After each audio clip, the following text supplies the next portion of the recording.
to find the rest of the curriculum easy or easier to comprehend.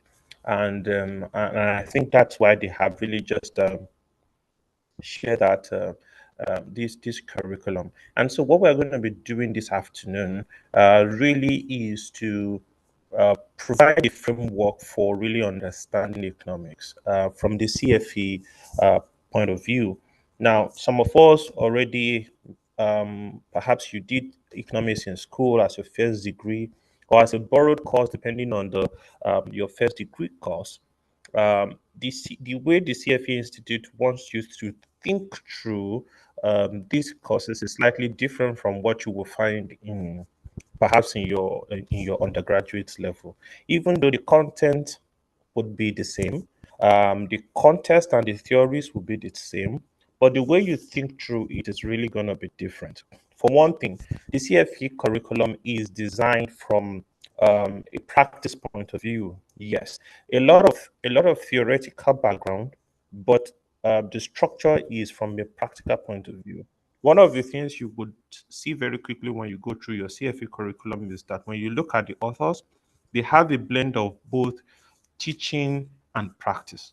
And that's because the CFA Institute is very particular about you understanding it from a practice point of view. And so, what we're going to be sharing this afternoon, I hope will lay that foundation for you, understanding economics from understanding economics from the CFA Institute point of view.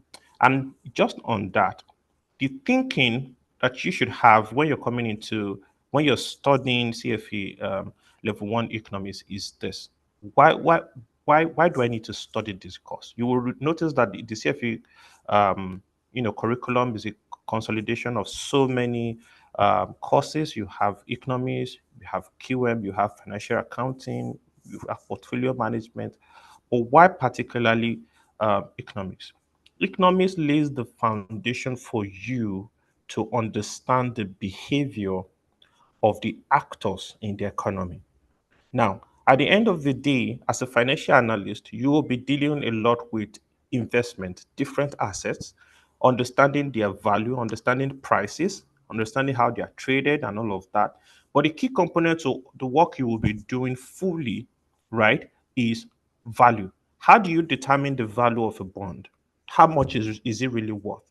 For financial assets, a big part of what they are is really their value. In fact, you could say that what they are is really their value. You could use so many words for the value, like intrinsic value, real value, and all of that. But the key thing here is the value. But how do you determine what that value is? Now, we're saying that there's so many factors that come together to actually determine those values, what that value, the value of that asset will be. And it's a consolidation and a relationship that is a bit complex because it deals with human behavior and how they interact with information in the economy. And so economics lays that foundation for you to understand human behavior from an economic point of view. Now, it requires you to understand a bit of basic economics. And this basic is what really is economics? Not from a definition point of view, but from a practice point of view. What really is economics? Is a question is economics is the study of production and consumption and distribution. Now, when you break the economy down, when you break it down, you realize that what we call economic activity, when you trace it down, you can link it to any of these factors, really. And that's what economics really is. You can look at it from a domestic point of view, you can look at it from a global point of view, but it ultimately breaks down to that. And then there is also the way to look at it to say it is how to ensure that resources, are deployed in an economy to ensure that the best value is realized from that resources. And that takes us to what is called economic factors. Yeah, yeah. And in economics, there are four key ones. For some of us who did perhaps basic economics. Now, there are so many definitions you could apply to that, but at the basics, which is also enough for what we're going to be discussing this afternoon. You have your land, you have your labor, you have your capital, and then you have your entrepreneur, right? So they call it the four factors of economics. And so everything we're going to be discussing would in a way link to these four factors.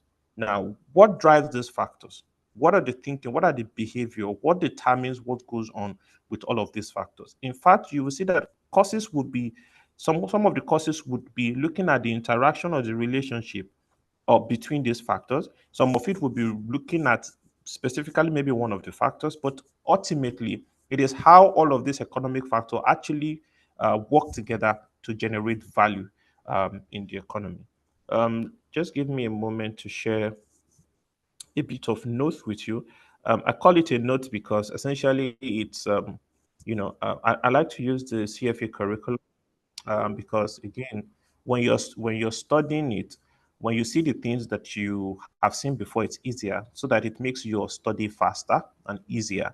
And again, I always believe that the CFA CBUK is the best preparatory material, at least for me. But again, that does not mean you cannot use any other material. But for me, that's what I tend to use. And a lot of the things I'm going to be sharing with you as notes, I simply called it from there. So don't think I came up with all of these. No, I just called it. And so you will see it when you begin to study yours that it is the same. And again, it also helps you to follow when you begin to read yours. So please just give me a moment to share my screen.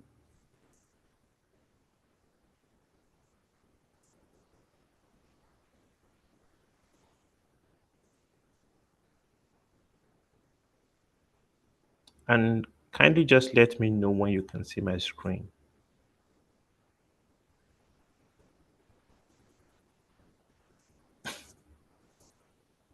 Can you see my screen? Yes, sir. Okay, great. So the starting point of economics or the It's still curriculum, yes. Is it is it up now?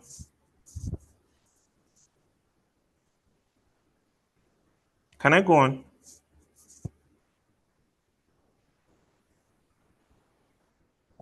Yes, you can. All right, great, thanks. Now the starting point is understanding economics from two broad lenses. One is macroeconomics, and the second one is microeconomics. Macro deals with aggregate economic quantities, and micro deals with the individuals. It looks at economic factors at the basic level. So it looks at individuals, which includes consumers and businesses, right? But the focus now on this, the micro leads up or is aggregated in the macro. The micro drives the macro. Now, as a financial analyst, you ultimately be focusing on the macro because the factors that drive asset prices or asset value, they are most times not determined at the micro level. Now, let me give you a quick example of that or a quick illustration of that. Now, take, for example, the share of a company, right, in Nigeria. And let's say, and this is as an example. This is purely for example, as an example. Say the share of GT Bank, right? Now, if you do your analysis and you do all your analysis and you determine that the price of GT is what, say, 20 naira. That is the price of GT. Now, how will you come about this value? You can come about this value by looking at GT's books, looking at their asset, their liability, the profits they pay, the earnings, and all of that. You put that and you run your model, and it gives you 20, right? But if you know, for example, that there is a piece of legislation or policy that is going to affect the banking industry, that is going to give banks the opportunity to make much more profit, right, in the next 2 or 3 years. Now, would you be valuing GTB on the basis of their balance sheet? No. You're going to be now be looking at GTB on the basis, in addition to the balance sheet, in relation to that impact of that policy that is coming up. What that means is that what is now driving your asset price or your decision, your pricing for GT is no longer just what GT can do as a bank right now. It's now a question of what you expect some macroeconomic variable to do that will impact GT and probably add much more value to GT in the future. And that would tend to make you to say, I'll buy GT at 30 or 40, even though intrinsically, when you do your using your balance sheet and all, you can put it at 20. So you see that even though the value can be derived from a macro level, micro level, what ultimately drives asset pricing and value in the economy are macro factors. And a good way to understand that this is the case is when you, if you work for financial services, say pension funds, asset management manager, or perhaps insurance, and you're looking at investment, you realize there are some macro factors that will be top discussions in perhaps all your IC meetings, investment committee meetings. To talk about inflation, they talk about interest rates, to talk about GDP growth, and all of that. All these are macro variables, right? Now, why do we focus on those macro variables? Because those macro variables actually are the factors that ultimately drive asset prices, even though we know that what the company is doing from the strength of their balance sheet and all of that also play a role, but ultimately what drive value is at the macro level. And so this would then take us to the understanding consumer behavior, where we then look at the theory of consumers, right? And also understand the firm behavior when we also look at the theory of the firm. So you see that understanding, building it up this way, right, from the macro to macro, you then understand why you see some other curriculums or some other courses or modules in your economics where you look at the theory of consumer or the theory of the firm. Now, that is just the structure, a frame. Now, let's go to the very basics that they started with, which is the demand, understanding um, consumers and starting with demand. Why do we need to study? Why do we need to understand how consumer behave? Because ultimately, they are a critical part of what drive asset prices in the economy. Now, let this be very clear. The most basic reason why you're studying economics here is so that you become very, very, very good at determining how asset prices, what asset prices should be. There are in QM, for example, you talk about the methodology, that is the way in which you calculate it. But the factors that you should look at that drive asset prices are determined from an economic point of view, and it's from a consumer behavior or firm behavior point of view. And that is why we are looking at economics. Now, the basic of that is understanding consumer behavior. And the starting point of understanding consumer behavior is understanding demand. Now, why? What drives demand? In other words, what drives me to want to buy a particular product? What are the reasons why I would choose product A over product B? What will determine if I will buy one or two of product A, right? That is all those things, they are put together in demand function. So in economics, you will see some stuff like you can see on the screen. QD equals F into brackets P, X, I, and PY.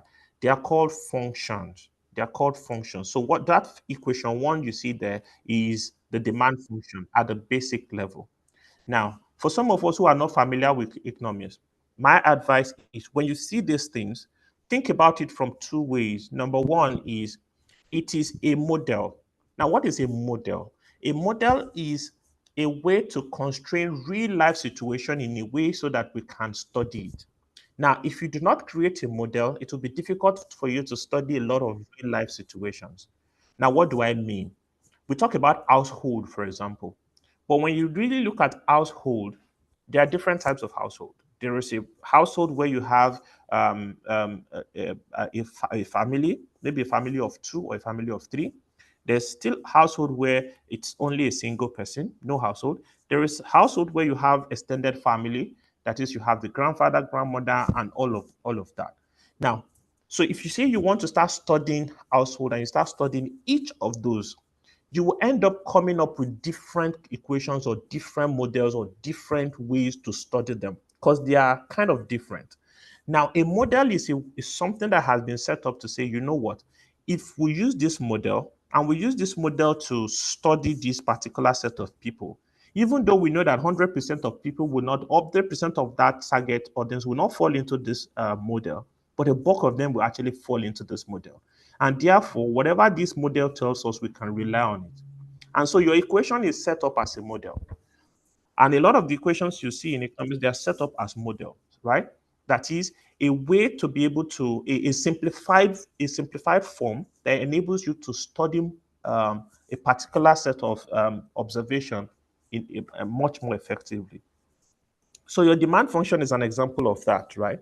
Now, when you look at the demand function, what we're saying is quantity demanded, right, is a function of certain variables. Now, in this equation, the quantity demanded is the dependent variable. That it is depending on some other variables for its values. We're saying that those other variables determine, the value. And then we have the independent variables, which are, in this case, px, I, and py. Those are independent variables. These are variables that determine or help to determine what the dependent variable is, right? And so that is how this structure. And for the demand function, right, the P is the price of the unit of that product. Now, this product is X, right? So the quantity demanded is a function of the price of X in consumer income and then the price of another good Y. Now, this is a simplified version, as I said. Typically, in an extended consumer demand function, you probably find much more factors. But for the sake of our discussion, it is easier or it is enough for us to just look at it in this frame. So, understanding this means that quantity demanded is a question of the price of that product, the income of the buyer, and then the price of another product in a simplified manner. And then when you put a number to this, you can do some form of calculation that then gives you what you would expect the quantity demanded to be, right? So this is a model that enables you to explain or to kind of estimate what quantity demanded will be. And that is what a demand function is. I mentioned earlier that when you see an equation like this, one, understand that it's a model. The second thing is that understand that you could also think about it intuitively. In thinking about it intuitively, you can ask yourself, why am I buying, why am I buying why am I buying a certain product or a certain good, for example? Now, let's say, for example, why am I buying water? Why am I buying bottled water? Now, the reason why I'm buying bottled water is a function of the price of that bottled water, right? It's a function of my income. It's a function of another type of drink. And let's say, um, you know, um, carbonated drink, for example, right? Why would I buy bottled water or the quantity of bottled water I will buy? The quantity of bottled water I will buy will be a question of the price of bottled water, the price of function of my income, and the function of maybe other carbonated drink. Now, let's look at it a bit more, much more practically. If I earn, say, let's say my income is 15K a month, right? There's every likelihood I will not buy bottled water. Even if I buy bottled water, I'll probably buy one or two because the price of bottled water now is around 300 or 400, right? When I look at my income at 15K, this is very likely that I'm not going to go and buy a carton of bottled water and say, oh, I only drink bottled water.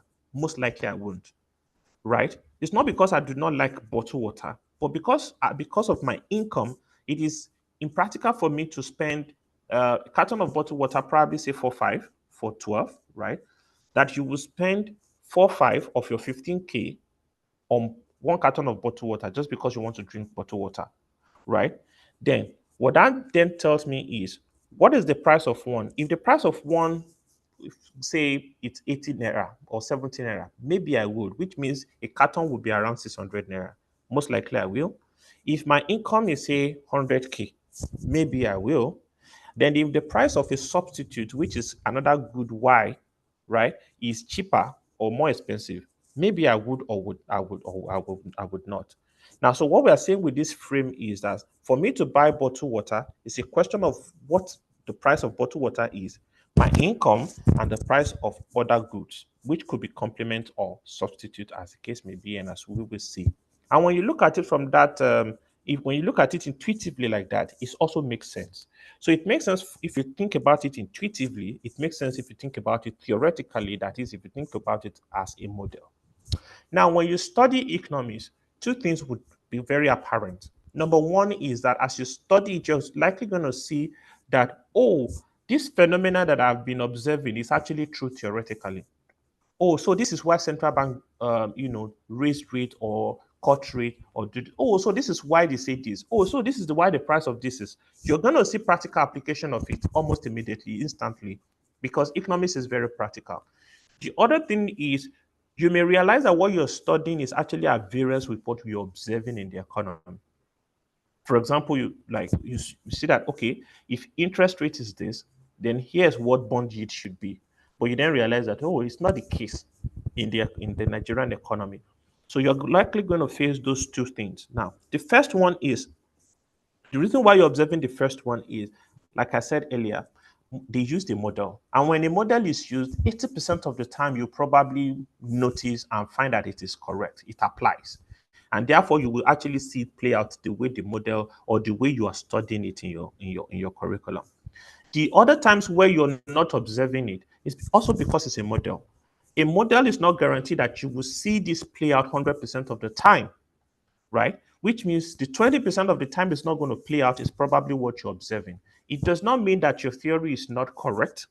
It means that there are other factors at play that is most likely giving you a different result. And when you break it down further, using the model, you're likely going to find why you're observing a totally different occurrence or outcome, as the case may be. So now let's look a bit more on on demand, understanding demand. Now, the equation we set out earlier, you just go back to that. The equation we set out earlier, the part in green, which is the demand function, we said the demand function is a question of this 84.5. What is this 84 point? What is this 84.5? We are saying that even if the price is zero, this person is still going to ask for 84.5 units of product X, even if the price is zero, even if you do not put a price to it. Now, let's use water as an example. Even if the price of water is zero, I will still drink water. We will all still drink water. Now, the price of water then being something can then restrict how we drink.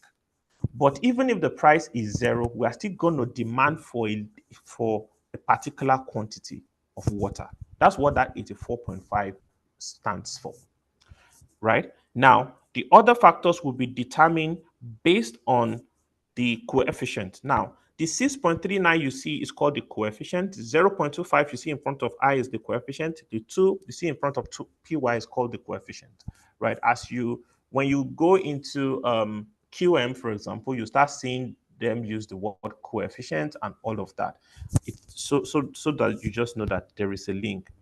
Now, the the first coefficient or the first factor there, px, is called the own price. Own price, that is the price of x. Recall we are talking about the quantity of x. So the first factor there is the own price. That is the price of that product, the price of x itself. It's called the own price, right? And what we are saying is that for each additional quantity, for each increase in price that you see, the quantity demanded is going to decrease by 6.39. Now, in understanding the equation, two things are quite important that you must note. One is the magnitude, the second is sign. The sign and the magnitude are always, always important. Signs and magnitude. When you look at any equation, the sign and the magnitude are key. They are key to interpreting what you're saying. A lot of the some of the challenge that a candidate face when they're looking at level one is really understanding equations. When you see functions like this, being able to interpret it, being able to break it down. Sometimes they can calculate it, but how do they then interpret the answer? How do they interpret what they are saying? Interpreting what you are saying is a question of you understanding magnitude and you understanding sign. Every answer you get from an equation can be explained if you understand what the meaning of that, the sign in front of your answer is, and the magnitude of your answer. Those are the two key factors you need to be able to know for you to be able to interpret your answer. So now let's walk this further.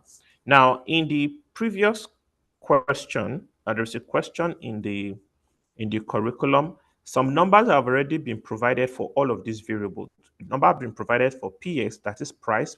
The number have been provided for income, and the number have been provided for the price of other goods. The number provided for income is 50, and the number provided for the price of other good is 20. Now, when you slot that into the equation, right, you can then break that equation further down, and you will see that that breaks down to QD becomes 57 minus 6.39 PX, PX being the price, that is the own price. You can then change this to make this what we call an inverse demand function.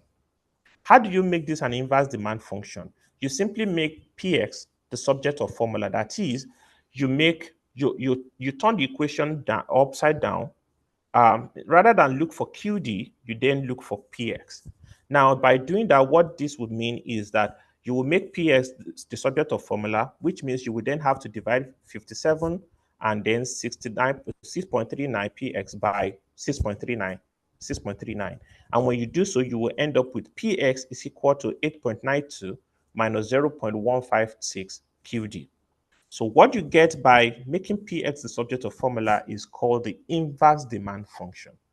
Now, the reason why you have to go through this step in understanding this foundation is because the popular demand curve is built with inverse demand function. Now, it begins with demand function, then you convert it to the inverse demand function, and then you use that to generate your demand curve. So that is the link between your demand and your demand curve. Now, the demand curve is very popular, and if you've done economics or some business-related courses, you probably would have seen a demand curve, right? And you can see that to the right of to the right of the screen. And the demand curve essentially is a plot. And what that plot really means is that it starts with the price of zero. Now, if you start with the price of zero, what quantity are you going to get? And then when you slot in the price of zero or quantity as zero and you calculate price from there, you are likely going to you're going to get you are going to and you plot that, what you will get is your demand curve. Now let's put a bit of context. Let's put a bit of context to it. Let's assume that your quantity demanded is zero. Your quantity demanded is zero. So in your inverse demand function, it means your QDX is zero. What that means is that if you substitute zero for your QDX here, then your minus 0.156 times zero will still give you zero. So this function becomes Px is equal to 8.92 minus zero, which is equal to Px equal to 8.92. Now, the implication of this is that your price cannot fall below a certain limit. In this case, your price cannot fall below 8.92, which makes sense when you think about it intuitively. Price is never zero. Price is never negative. Price is not zero. Price is not negative. When you find zero price or when you find zero price or negative price, it's an anomaly. Normally, price will not be zero. And when you really look at it, when you look at economic factors, when you look at economic factors, you find that this is true. And this has a core basis in your demand function. And so you see that this model that has been built out actually, is correct from what you observe, in the sense that the prices can never be zero or typically never zero. I mean, if you can think of anything that you see that is zero now, or price that is zero, this has implication from an economic point of view. For example, what are some of these implications?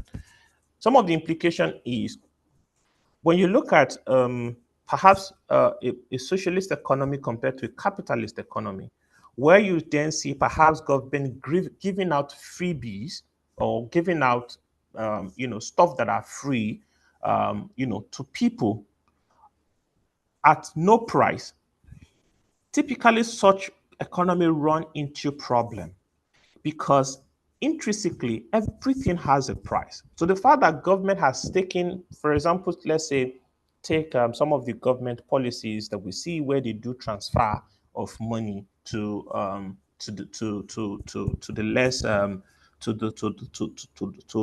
poorer people, right? Now, let's say they transfer 10K. Normally, for you to get 10K in an economy like in Nigeria, you must have worked, which means you are being paid for something, or you must have traded, which means it's a profit from something, right? But if someone decides to dash you, in this case, government decides to dash you, you may then think that, oh, it means that the price is zero. But the price is truly not zero. By the time you trace it back to government, you realize that government must have paid for it. The only thing that happened here is that rather than you paying for it, government paid for it. And for everything government paid for, they have to raise the money from somewhere else, which means if they have to do that, then perhaps they have to raise more taxes. And if they raise more taxes or they increase taxes, it means that some people who are working, rather who are working, are now paying more. Essentially, what it means is that people who are working are paying for people who are not. So you see the flow. Let's say that okay, for people who are not working, government pays them 10K. You might think that it is free. It is not. By the time you look at it, government is taking that money, is getting that money by taxing people who are working. Essentially, it means that people who are working are paying people who are not working. The way you can look at it is that that person who is working has employed another person that is paying 10K per month, which is the same thing here. So you see that because of this demand function and the way it is structured, price cannot be zero. It's always going to be price and value to every economic factor that you have out there. And so, in general, prices of good rises, as the prices of good rises, buyers will choose to buy less of it. And if the prices falls, if price falls, they buy more. This is referred to the law of demand. So from the demand function, we see the demand curve, and now we come to the law of demand. Now, the law of demand is clearer when you look at it from the graph. Because when you see, when the price was at 8.9, the quantity demanded was zero. When price falls to 1.48, right, you will see that the quantity demanded was 47.54. So the higher the price, the lower the quantity demanded. The lower the price, the higher the quantity the higher the quantity demanded. Now you see how that structure. Now the reason why the CFA Institute has kind of highlighted this is the understanding of demand function, the understanding of demand at the basic level is very fundamental to the understanding of perhaps the whole of economics because the critical factor in economics is consumer. And what drives consumer behavior is what they are trying to put together in the demand curve. And if we truly understand that behavior through the demand curve and this the law of demand, you can understand behavior of consumers, which will ultimately help you to understand why asset prices behave the way they do. Now let's look a little bit about elasticity. Elasticity. Okay, now elasticity is the general measure of how sensitive one variable is to any other variable. Now, you can say elasticity is, is how responsive. Now, when you think about an elastic band, when an elastic band is lax, right, it means that when you stretch it out and you leave it, the way at which it contracts is quite sluggish. But when it's quite elastic, right? When you stretch it and you leave it, the rate at which it contracts back to your original position is very high. So that band that contracts with force is called very elastic. The one that contracts sluggishly is we say is less elastic or we say it's lax. When you think about it that way, it's the same thing when you apply it to economics. What that means is if the price of a good increases, how do consumer respond? Do they respond sharply to that to that increase or decrease in price, or do they not? If they respond sharply, we say it is elastic. If they don't respond sharply, it means it is inelastic. And a way to look at that is mm, let me see an example. Say take for example carbonated drinks, right? Now the price of a liter of petrol has moved from about 180, 180, 180, thereabout to 1,000 plus. That is a liter of petrol. Now, I know that a lot of people still buy petrol. Um, the, the, the quantity they buy has reduced, as we've seen in some of the data released recently. Quantity bought reduced, that is, quantity demanded has reduced, right? Now, compare that to a carbonated drink. Let's say that the price of a popular carbonated drink, increased from 180 to 1,000. Now, do you think people will still be buying as small quantity as they buy for petrol? The answer to that is most likely no, because I know that the price of carbonated drink has not increased from for at that level. But if it does, and one of the reasons why it cannot increase significantly that way, irrespective of what inflation is because it is going to be that product is very elastic. Very elastic in the sense that the moment you increase the price too much, people are going to cut it down to zero. Why? Because that product is not it's not something you must have. You must have petrol for power to drive your car, for to be able to get to work, for example, or to be able to power your house. You need petrol. So even though the price gets to 2,000, I hope not, you will still buy, right? Which means even though the price of the petrol product is elastic, it is not as elastic as the price of carbonated drink. Because for carbonated drink, the moment you move the price the way you move the price of petrol, a lot of people are going to cut out on carbonated drink. And if demand can fall very close to zero. And that's what elasticity means. From an equation point of view or from a function point of view, elasticity is measured as the percentage change in the quantity demanded in relation to percentage change in price. And you can calculate elasticity for every of the independent variables. So you can calculate it for home price, you can calculate it for income, you can calculate it for other products. When you calculate elasticity for other products, what you're calculating is called cross elasticity. So when you're calculating elasticity based on the price of that product, it is called own price elasticity. When you're calculating it based on the price of another product or another goods or services, it's called cross elasticity. Right.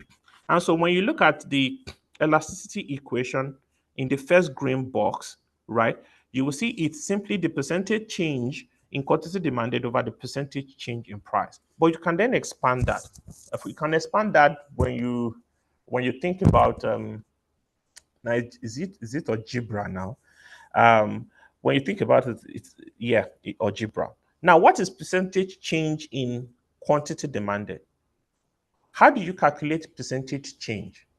Now, if I want to calculate percentage change, what I would do is I would take my new price minus my old price as the numerator, and then I would divide it by my old price, which is the denominator, right?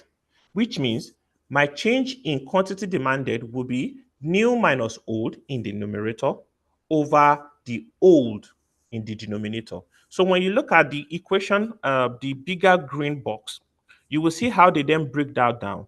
So the upper part of percentage change in quantity demanded is further broken down to change in quantity demanded, that is new minus old over old.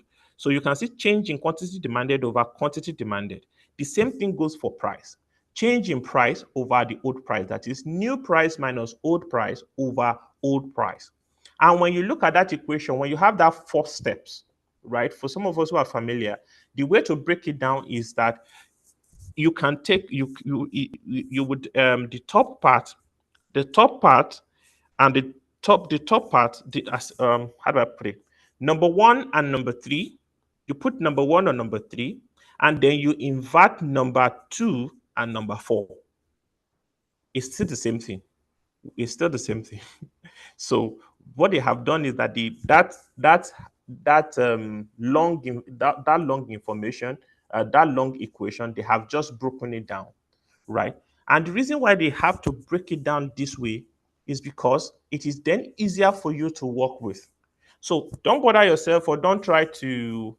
I put it here for you for just to explain how they arrive at this, and for you to know that it is equivalent, right? You don't really need to bother yourself about or how formulas are derived or how equations are derived. No, what you really need to do or understand is how to calculate and how to interpret what you're saying. Okay. Now, having broken it down, this is the three elasticity, at least based on the example given, that we then have. Change in change in quantity demanded over change in price, right? Multiplied by by price over quantity demanded. Now, when you look at this first bracket, so I'm looking at the own price elasticity now. When you look at that first bracket, that is change in quantity demanded over change in price, you will realize that that is the coefficient. That is the coefficient. How is that the coefficient? I am saying if price changes by x amount, then y is going to change by the coefficient. Now let's go back and look at it. Um, Let's look at the own price here. The own price variable here, or for px. I'm saying that if px increases by 1, then quantity demanded would increase by 6.39, which means 6.39 is the coefficient of price, because it is what measures the rate of change that will happen to QD if PX increases by 1 basis point, or sorry, by one unit. Now let's put numbers to it. Let's say my PX is 1. If my PX is 1, my QD will change by my coefficient, which is minus 6.39. So let's say PX is 1, it means 1 minus 1 multiplied by 6.39 is still 6.39. It means my QD will be 84.5 minus 6.39. Now let's say my PX is 2, right?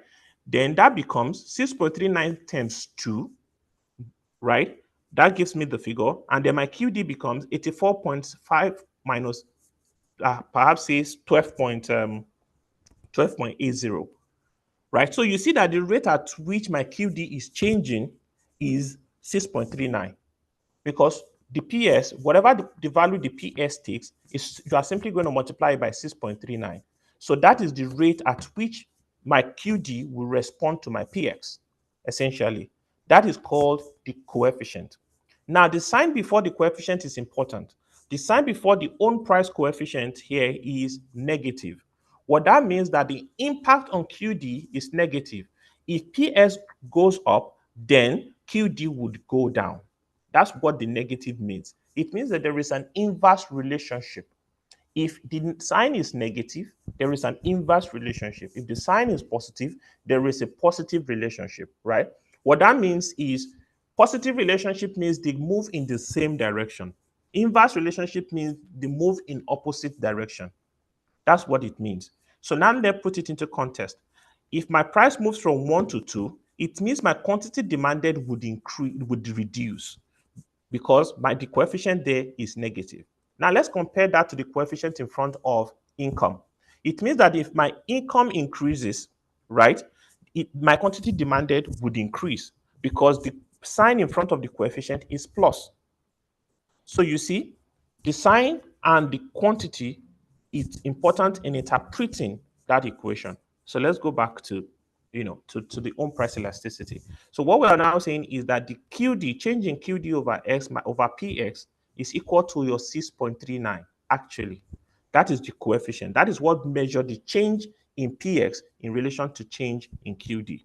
Then your price of X, which will be given, and then your QDX, which we'll see. Now, The graph below now enables us to look at different how elasticity works on the demand curve. On the demand curve. Now, when elasticity is um, is exactly one, it's called unit elasticity or unitary elasticity. That is 1 for 1. Okay, the rate of responsiveness is 1 for 1. It's called unit. Now, if it is more than one, then it is elastic. Now, we're talking about absolute term. So if I have minus 2.6, as long as the 2.6 in absolute term is more than one, it is elastic. The minus just means that the relationship is negative, right? But in terms of determining if it's elastic or not, you look at the absolute number. The absolute number tells you if it's elastic or not. If it is less than 1, which means if it's 0.8, then it is inelastic. The further it moves away from 1 tells you how inelastic it is. So if you have a good or if you have a result that is 0.8 and you have another one that is 0.2, it means that the 0.8 is more elastic than the 0.2, even though both of them are inelastic, right? So the way you understand or you interpret elasticity is by looking at the absolute figure that you get from your elasticity equation. And then the sign, of course, tells you the relationship between that variable and your independent variable, your dependent variable, as the case may be. And so you see, if when you plot a demand curve, the from the unit elasticity down is typically inelastic, and the unit elasticity up is typically elastic. But there is extreme elasticity, right, that we can also observe, right, where we have what we call the perfect inelastic. Now, what do we mean by perfect inelastic? Perfect inelastic is irrespective of what you move the price to. Now, when you look at panel A, irrespective of what you move the price to, the quantity demanded is the same. Now, look at it. When you look at panel A, assume you move the price from below that line up onto where P is. The quantity demanded has not changed or will not change. And this is true for some types of goods. Take, for example, salt. Irrespective of the price of salt in the market, you will still buy salt, and the quantity of salt you will buy will be the same. I mean, you're not going to say because salt is cheap, you are then going to go and buy you are going to buy a pint of salt. No, you won't say because salt is cheap, you will put more than what you typically put in your food. No. You won't say because salt is expensive, we then reduce the amount of salt we put in food. No. So salt will be an example of that kind of extreme, elasticity good that we're talking about in panel A, which means irrespective of the price in the market, the quantity demanded is going to be the same. Which means the price really does not affect the quantity demanded. So that is your panel A. For panel B is what we call the perfectly elastic, perfectly elastic, which means for every quantity, irrespective of the quantity, the price is the same.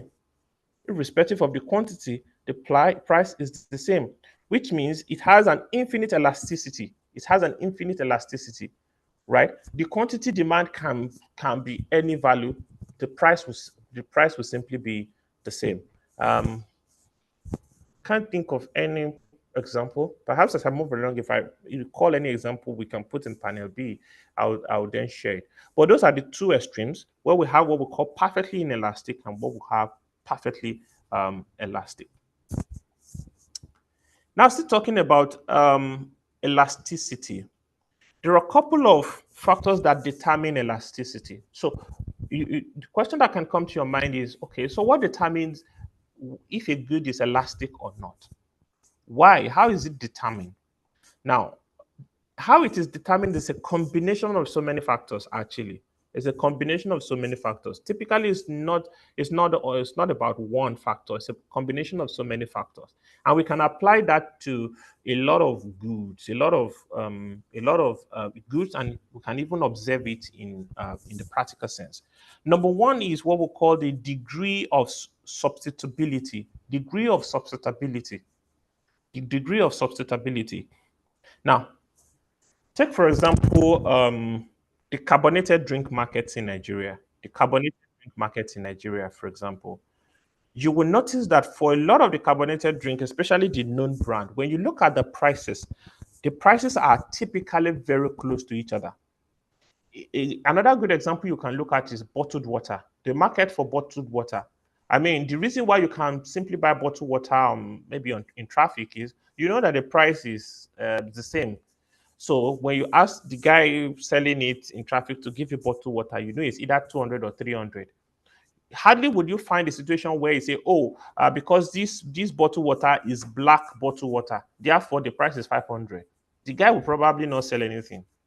But the moment you say, give me water, give me bottled water, sometimes you don't even look at the brand you're being handed. You simply just pay for it and you move on. They'll tell you the price is 300 or 200, you pay for it and you move on, right? Now, the reason why that is the degree of substitutability.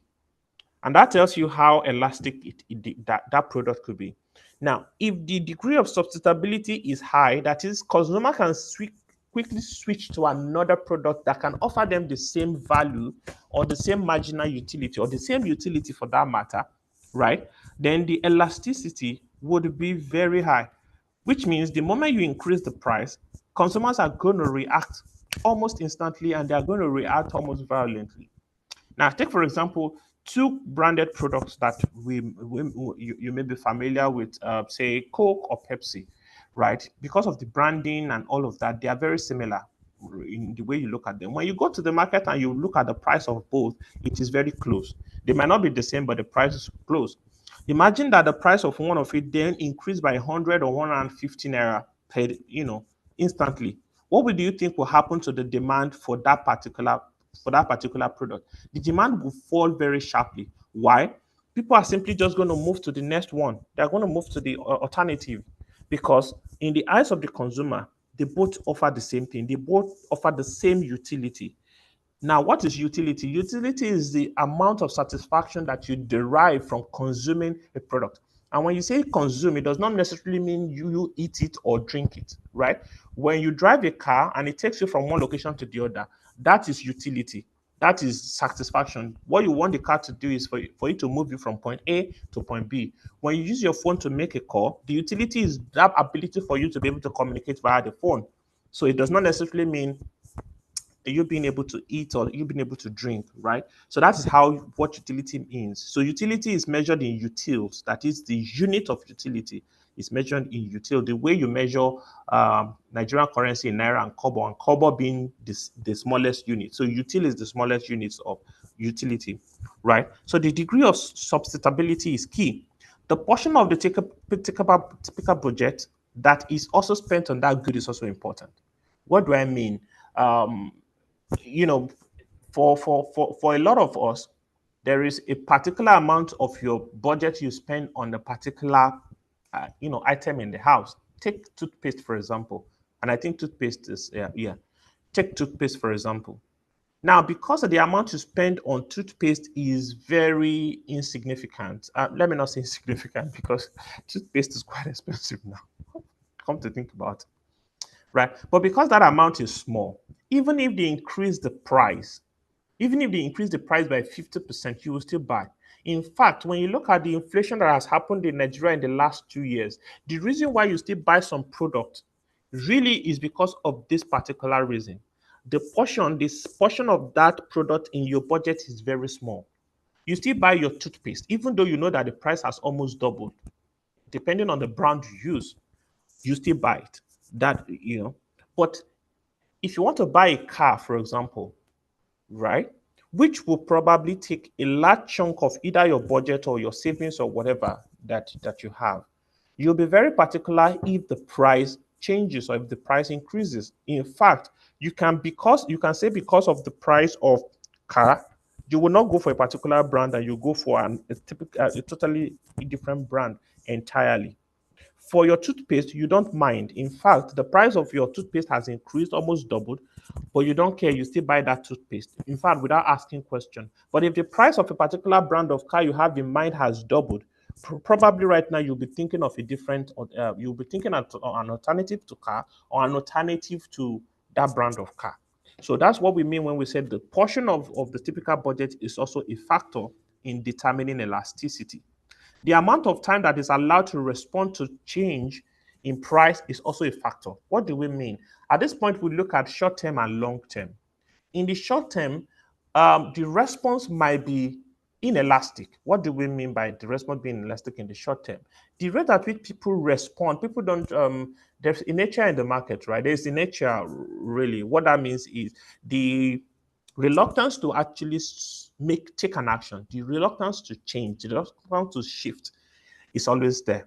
Let's say there is a particular shop you go to buy your items, your provisions, for example, and you then notice that the price of that shop is, it's becoming expensive, right?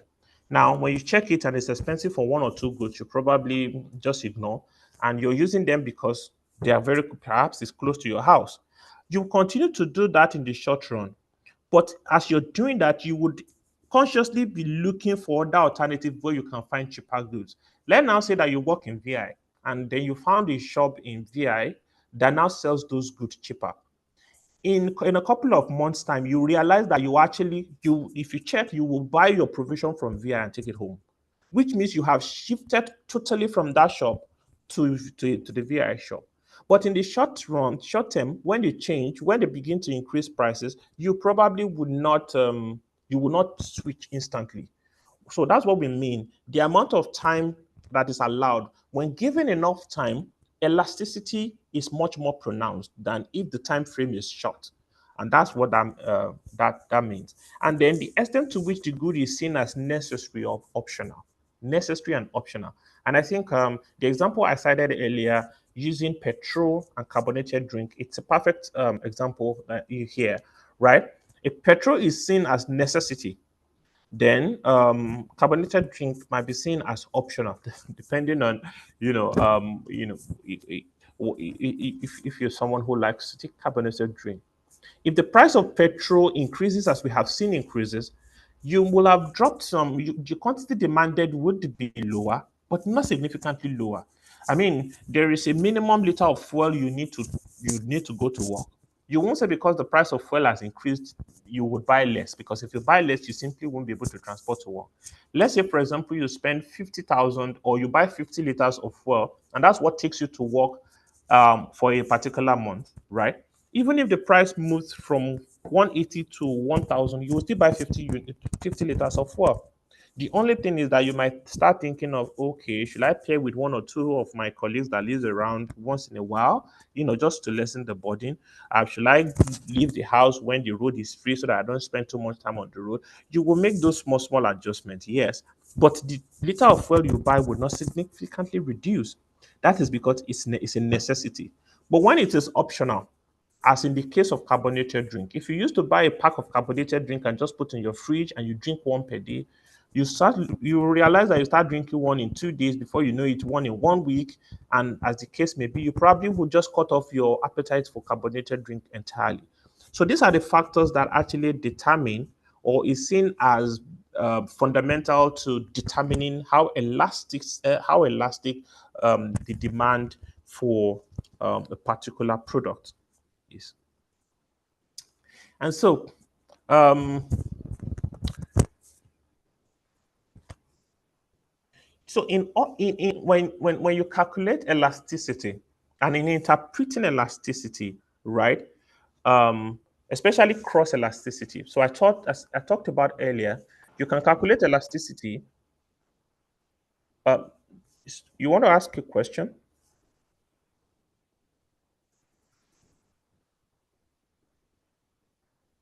Do you want to ask a question?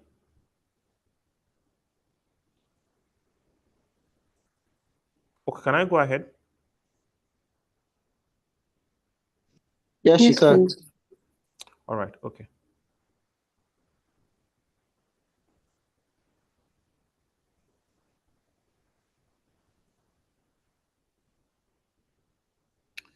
Now, when you're calculating cross elasticity, remember that cross elasticity is when you're looking at the price of another good in relation to your quantity demanded for a particular good.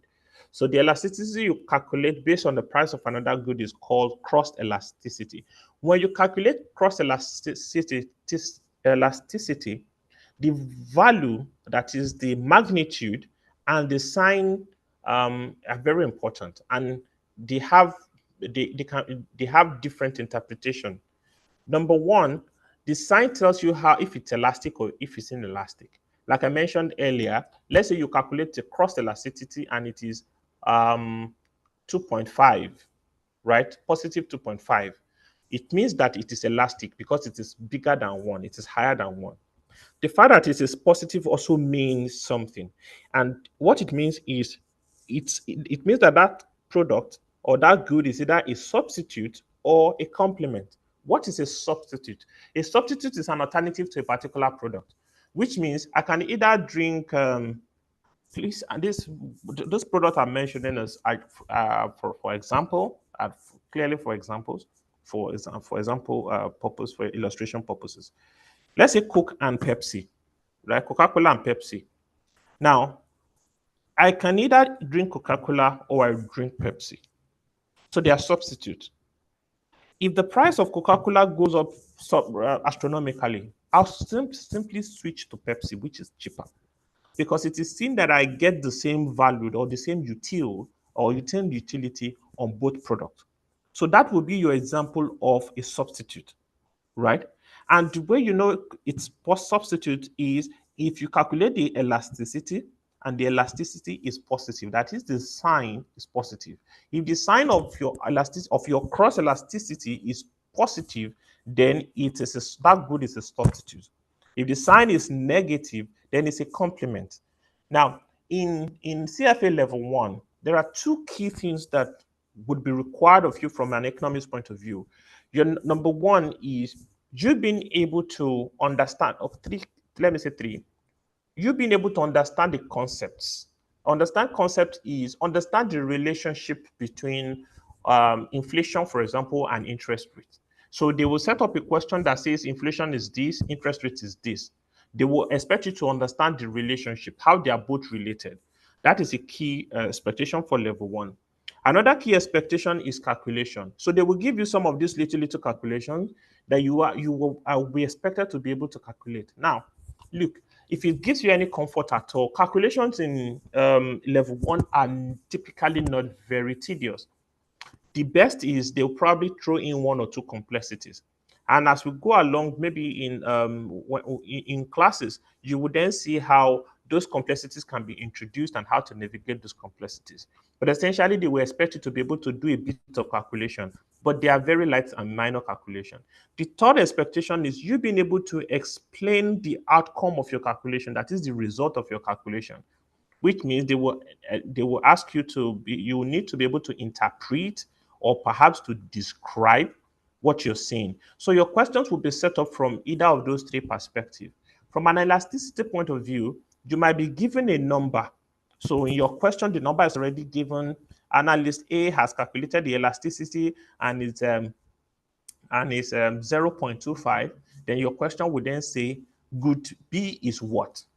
Then they'll give you the option, it's a substitute, it's a complement, or whatever. How do you then decipher that that would be is a substitute or a complement? Simply look at the magnitude. Magnitude tells you if it's elastic or not. Look at the sign. Positive elasticity means it's a substitute. Negative elasticity means it's a complement. Now, what is a complement? A complement is a good that is used in conjunction with another good. And in this case, it means that that other good is used in conjunction with our good, or our good is used in conjunction with another good. And a good example of that is your petrol and car. If the price of car or if the quantity of car increases in an economy, then the quantity of petrol consumed will increase. If the price of car increases, right, in the economy, which means the demand for car will reduce, it means that the demand for petrol product would also reduce in the economy. And in that case, it means that that good is a complement. because you need one to do B. You cannot have a car without fuel, right? And you cannot have fuel without car. That's what it means. For example, let's say that the total number of generator imported into Nigeria in 2023, and this is again for an example, is 2 million generators, generating sets. And let's say the power grid and everything, gets better. People have embraced solar and all of that. And then you calculate the total number of generator imported into Nigeria in 2024, and it's now 500, which means it dropped from 2 million to 500. What does that tell you? The demand for petrol, right? Let's say this is a petrol generator. The demand for petrol is going to fall. Why? Because it's complement. You need petrol to power your generator. And because the quantity of generator has reduced, it means that the quantity of petrol that will be demanded would also reduce. So that it means that generator and petrol, they are complements. Pepsi and Coca-Cola will be substitutes. And so that's really how to look at it. Remember that substitute and complement is a question of cross price elasticity. Now, here's a question that can help us perhaps put a bit of frame around what we've been discussing. Now, an individual consumer monthly demand for a downloadable ebook is given by the equation. Now, this equation is your demand function that we talked about earlier. Now, this your demand function. You have your the two, which is even if the price is zero, if all of these factors is zero, two ebooks will still be downloaded, right? That's what the two means. Then the coefficient of price, which the PEB is the own price, right? Which is the price of the ebook, downloadable ebook. And the coefficient of that is 0.4. And you can see that the coefficient is negative. And for normal goods, the coefficient will also be normal. Normally, the coefficient of your own price will be negative. Why? Because as the price increases, your quantity demanded will reduce. There's always an inverse relationship between quantity and price, and that links back to your law of demand. So for own price, the coefficient would always be negative or mostly be negative, and that's why you see that it is minus 0.4. Then plus 0.005 I, your I being your income, and the 0.005 being the coefficient of your income, plus 0.15 PHB. PHB being hardbound books, which is a substitute here. Oh, sorry, which is another good here, which is another good. So you can either have a downloadable book or you hardbound book, right? And so all of this has been given a value. Assume that the price of ebook is 10.6 pounds, household income is 2,300 pounds, and the price of hardbound book is 21, 0.40 pounds, right? So this is a typical question you can get in the exam, right? Now, what you will notice has been given here, you've been given the demand function, you've been given the different coefficients or the independent variables, and you've been given the starting value that you need. Once you see a question like this, all the pieces you need to be able to answer a couple of questions have already been given. Now let's now walk through. Let's now walk through to see how you can then, you can then approach this. Now I'm going through this. Typically, this class is not where this is not where you do calculations. But the reason why I'm specifically doing this is so that because a lot of the things you read in economics, you will see them set up as a function. You will see a lot of functions, a lot of formulas. And a lot of candidates just get scared when they begin to see all these strange numbers, Q, D, E, B, and all of that. The way it is set up, and it's set up as if it's Albert Einstein or Tesla that has written the equation, and it's all just up there. Like, well, how do I figure out this? You know, when you think about it, when you look at it, you realize that one, it's a model, is just to represent what you typically observe in real life. And when you look at the question, the pieces you need to be able to, break it down, they are typically given. So when you understand that, when you see how the equation is set up or whatever, you're not scared when no matter how big or how up there it is, you can simply break it down in one or two steps and you get your answer. So because one of the major challenges that candidates face in economics is a lot of the theories and a lot of the formula or the equation given, they are just, it just looks so difficult to understand that all of these things, how do I wrap my hand around it? Don't worry. understand what the equation means. And that's why I've taken time to explain that equation. QED is equal to 2 minus 0.4. When you know what each of those number means, what the sign means, what each of those factors stand for, then you simply just go to your question and look for what to plug into those spots, and you calculate your answer. That's why I'm going through this specifically. So you may not see me go through so much of other examples. All of that will be dealt in class. Now, so let's look at that question, right? May I Let's just just, for a question? sorry, I, Yeah, I you do do have have a a question. question. Yes, on the chat box, the question is here, sir. Okay, let me quickly skip to that, and then we'll come back because I'm sharing my full screen, so I'm not seeing it. Let me quickly take question on the chat box, and then we'll come back here. Let's see the chat box.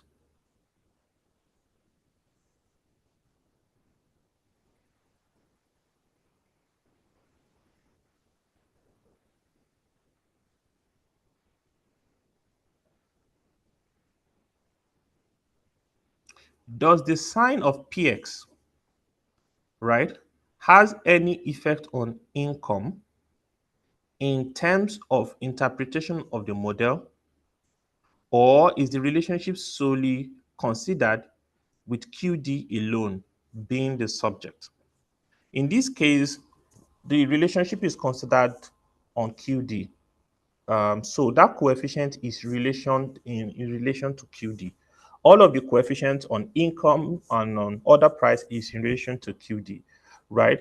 And in understanding this function has been set up simplistically, as again, as you would notice, is to build understanding. And so all of the other interaction that might occur, within the independent variables, are they are not the main focus they are not the main focus here. The main focus here is those coefficients or the signs in relation to QD. So when you see negative, it's in relation to QD. When you see positive, it's in relation to QD. And like I've explained, if it's negative, it means it has an inverse relationship with QD. If it's positive, it means it has a positive relationship with QD. So to answer your question, it's in relation to your quantity demanded. I hope that's clear. Very well. Thank you, sir. All right. So now let's look at this question. Sorry. So let's look at this question again, just to help us understand that, how to break down such equations and all of that when we see it in when we see it in in exam. Now let's get back to the question so that we still have it up in our mind. Here's the question. We've been given this, we've been given the equation, we've been given the values of each of the independent variables. Now, here are the questions. Determine the value of the own price elasticity of demand for ebook. Determine the own price elasticity. The own price elasticity is the elasticity you calculate based on the price of that of that item, of that good. That is called the own price. And in this equation, it will be your PEB, because that is the price of the downloadable ebook. QED is the quantity of the downloadable ebook.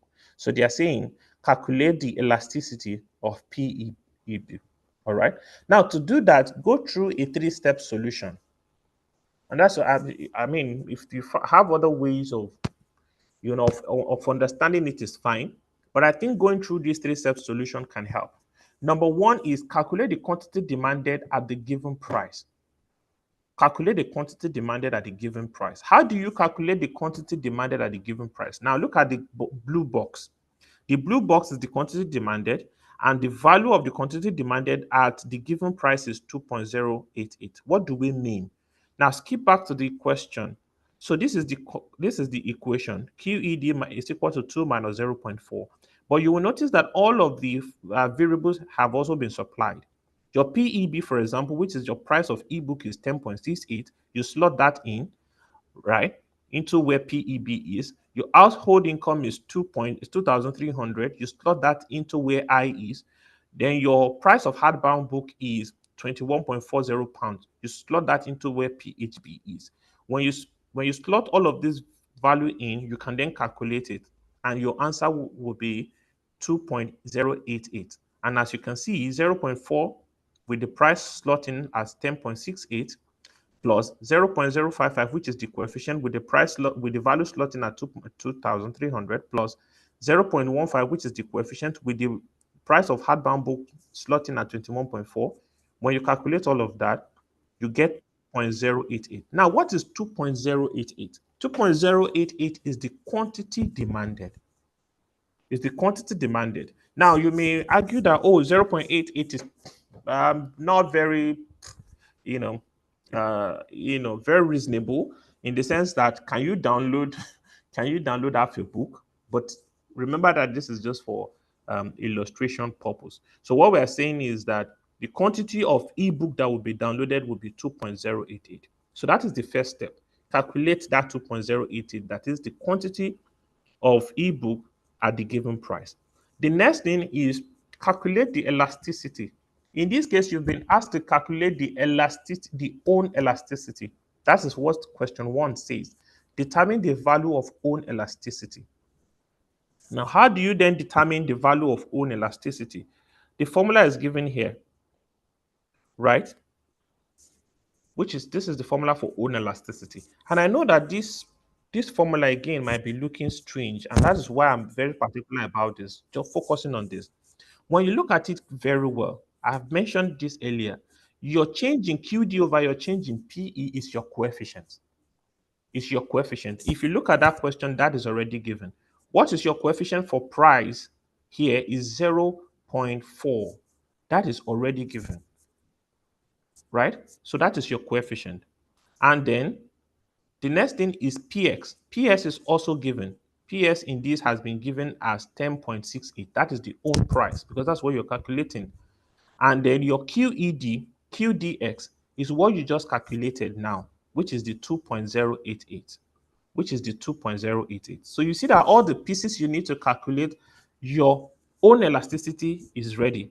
So it means that you take your minus 0.4, always take it with the sign. Every coefficient or every variable has its own sign, and that sign belongs to it. Let me say that again. Now look at your demand function. Your demand function, the own price variable, the coefficient is 0.4. The coefficient is not just 0.4, it is minus 0.4. So whenever you are using this coefficient, you must use it with a sign. The coefficient for income is 0.005, which is positive. So you must use it with the sign. Always use it with the sign. Don't just pick 0.4 alone. Always use it with the sign, because that is meaningful as well. Okay? Now, for the own price, you take that coefficient, which is minus 0.4. The price has been given in the question, which is 10.68, which is PX, over quantity demanded, which you just calculated as 2.088. And that gives you minus 2.46. So you've calculated your own price elasticity as minus 2.046. The next step now is for you to interpret what that elasticity is. What that elasticity, what does it mean? Because there are three things. You being able to calculate it, you being able to know what is required, you being able to calculate it, and you being able to interpret it. Now we've gotten to the point where we've calculated it. Now we need to interpret it. The first thing, as I mentioned, is to look at the magnitude. The magnitude is important. The magnitude is 2.046, which is greater than 1. It means it's elastic. That's what it means. Anything greater than 1 means elastic, right? And then the negative means that it has an inverse relationship with quantity demanded, right? So those are the two pieces that you need. Number one is that it shows that this is elastic. Number two, it has a negative relationship with QD. And I've mentioned that earlier. What this means in from an intuitive point of view again is that um, it's going to respond, quantity is going to respond, but quantity is going to respond negatively. Now, this does not mean that quantity will drop by minus 2.46. It tells you that the rate of response, the actual quantity of response is given by the coefficient, which is in this case minus 6.3. But the responsiveness is what this measures. The responsiveness is what this measures at minus 2.46, right? And so this minus tells you that it's going to respond, but it's going to respond negatively. Responding negatively and responding positively, let me put it this way, perhaps to put it in better context. When you see someone, right, you will respond to the person. Let's say you're seeing an old time friend, right? You will respond to the person. But again, you may respond coldly or warmly to the person. You could either say, hey, do all the hug and all of that. Say, hey, how are you? And all of that. You're warm towards the person, right?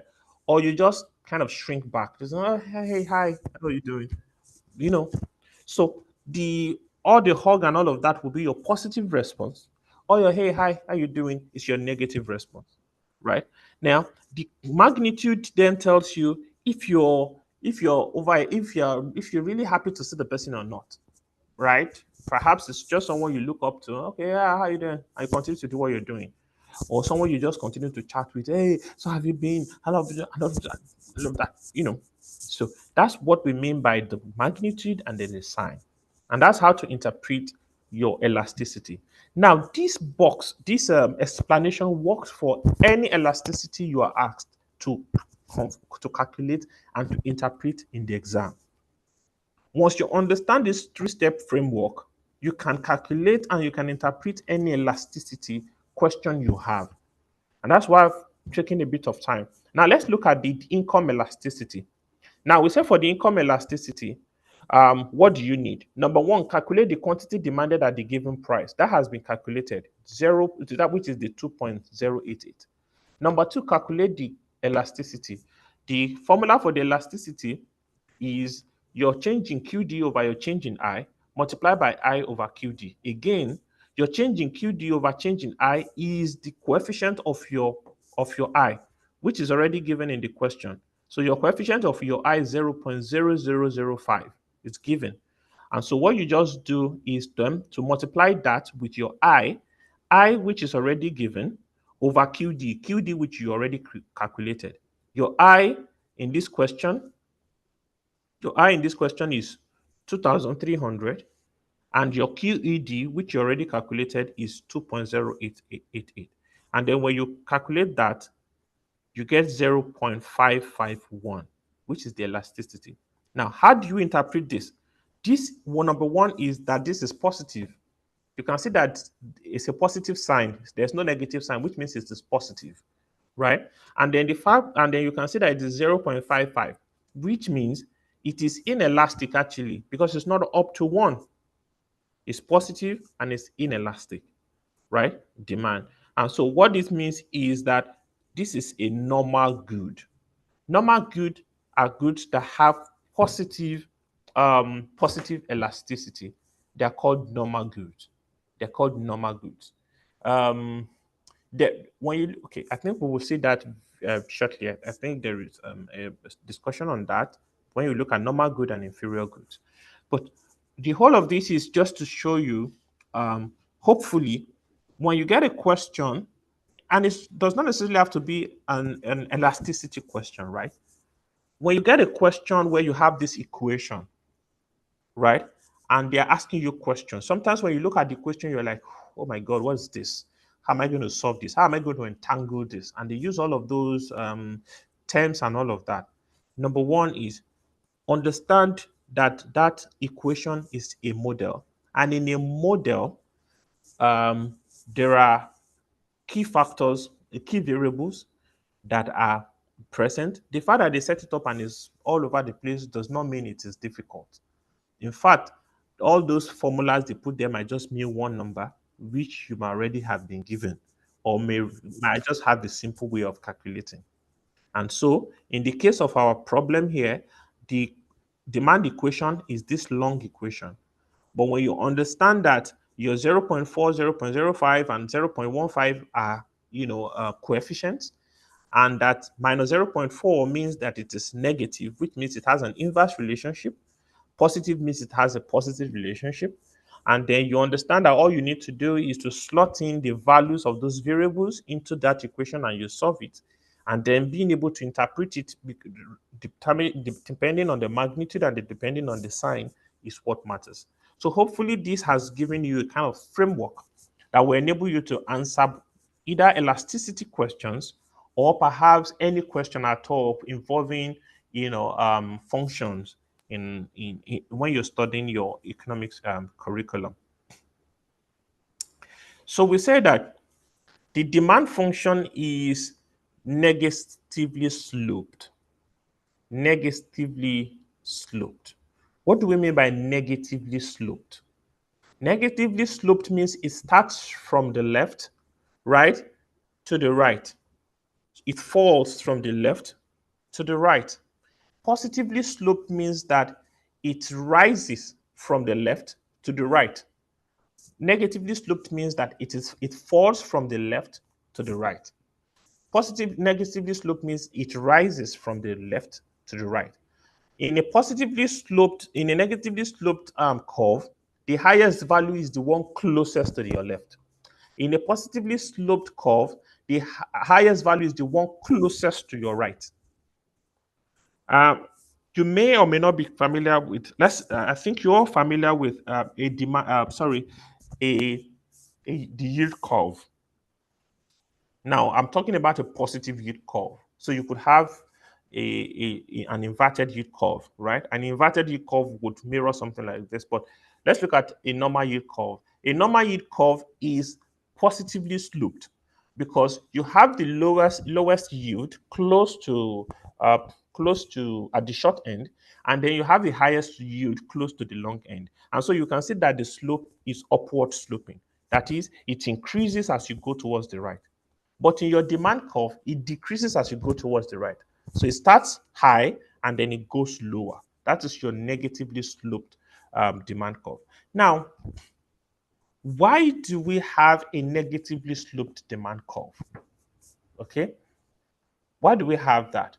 The reason why we have that is what we call the substitution effect and what we call the income effect. Substitution effect and the income effect. And that is the implication of substitution effect and the income effect are presented in, exhibit 5, which you can also see. But what do we mean by substitution? What do we mean by substitution effect? Now let's say that you have an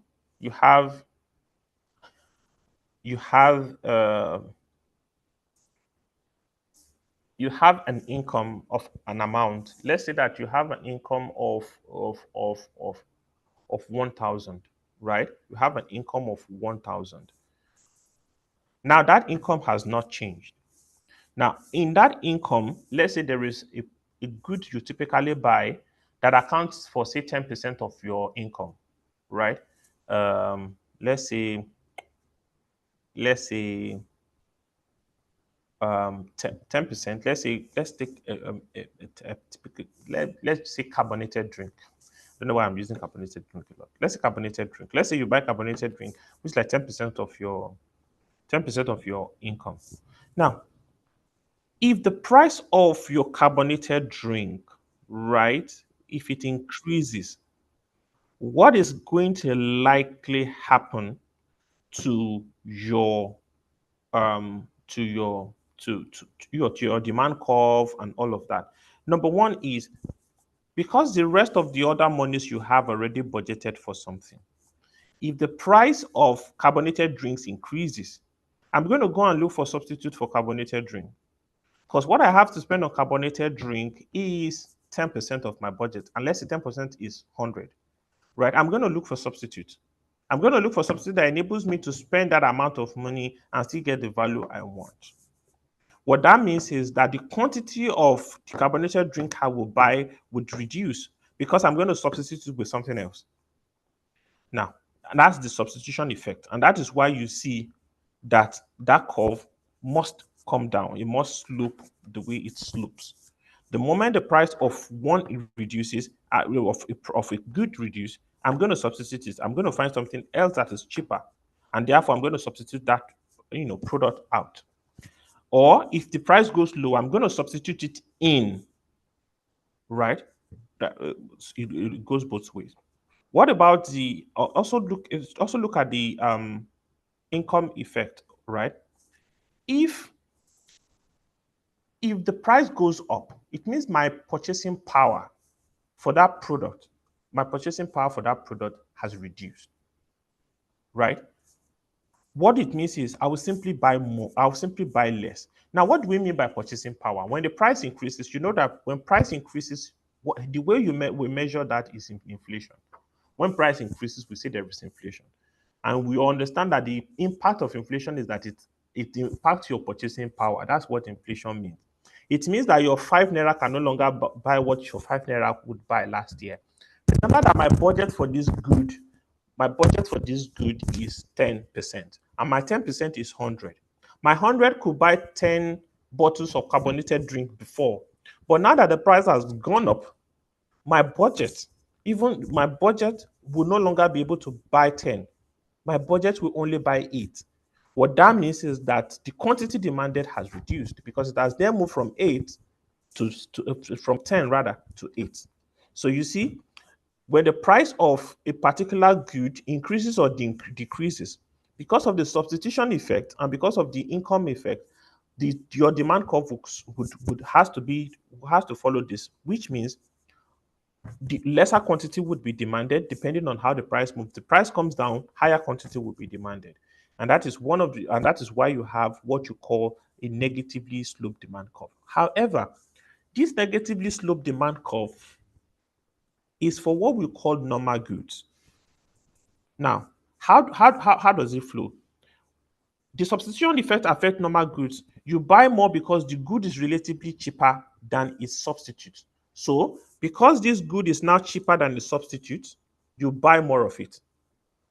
If it is expensive more than the substitute, you buy less of it. You probably buy more of that substitute, right? And that is one. That is for a normal good. The income effect, you buy more because the increase in your purchasing power raises the total consumption level. Because if the price, if the price increases, right? If the price reduces, it means your purchasing power simply increases. If the price increases, it means that your money can go more. Remember my 100 naira explanation. If I have 100 naira and the price drops, it means I can afford more. I can either spend that money on that particular product or spend it somewhere else. Or let's say I spend it on that product. It simply means I can buy more of that product. And that is how it affects you, what we call your normal goods. But for your inferior goods, right, you will buy more because the good is relatively cheaper than its substitutes, right? But you buy less because the increase in real income prompts the consumer to buy less of the inferior goods. And I think a good way to explain this is this. When my income is 15,000, I probably won't buy bottled water. I'll probably buy pure water, the sachet one, right? That they sell for, I don't know how much that is now, maybe 15 naira now, right? But I probably won't buy bottled water. And you will notice that I can then go and buy a bag of pure water. Call it pure water. That's the street name. All right. You buy a bag of pure water for 700, 800. I don't know how much it is now, actually. Right. You buy it and you keep it in your house and you can be taking it one by one. But the moment my income increases, let's say that, I now hammer, as the street name is, and then I'm paid 200,000. All of a sudden, you see that my level will change. I will simply then go up to bottled water, right? And then if my level changes further and I'm now earning, say, 1 million, I would then become much more selective in terms of bottled water. I would then tell them, no, no, I don't want this one. Don't you have this brand? Don't you have this brand? What has happened to pure water because my income has increased is that I now demand zero unit of pure water. Unlike your normal good that I will demand more of that good, right? But now in an inferior good, the more the rate, if my income increases, my income, my demand for that good will reduce because it's an inferior good. Now, inferior good does not mean it's inferior in quality. So it's important to put that that caveat, sort of. It does not mean that it is inferior in quality. For example, bottled water compared to your pure water does not necessarily mean that it is inferior, right? But human behavior tends to kind of tends to we want to make statements the more our income improves. For example, when you talk among maybe people who are well to do, talk of billionaires, for example. If you're close to them, the kind of discussion they have is different from the kind of discussion that maybe non-billionaires would be having. When you sit among them, they could be talking about, so what's the next investment? And the next investment they are talking about is, there's this company I want to buy, there's this company I want to start, and all of that. The conversation would be different. And so it does not necessarily mean that if you're not a billionaire, that what you're discussing is inferior. Really, I'm just using that to say inferior goods does not mean that it is inferior in quality. It just means that as income improves, people like to make statements.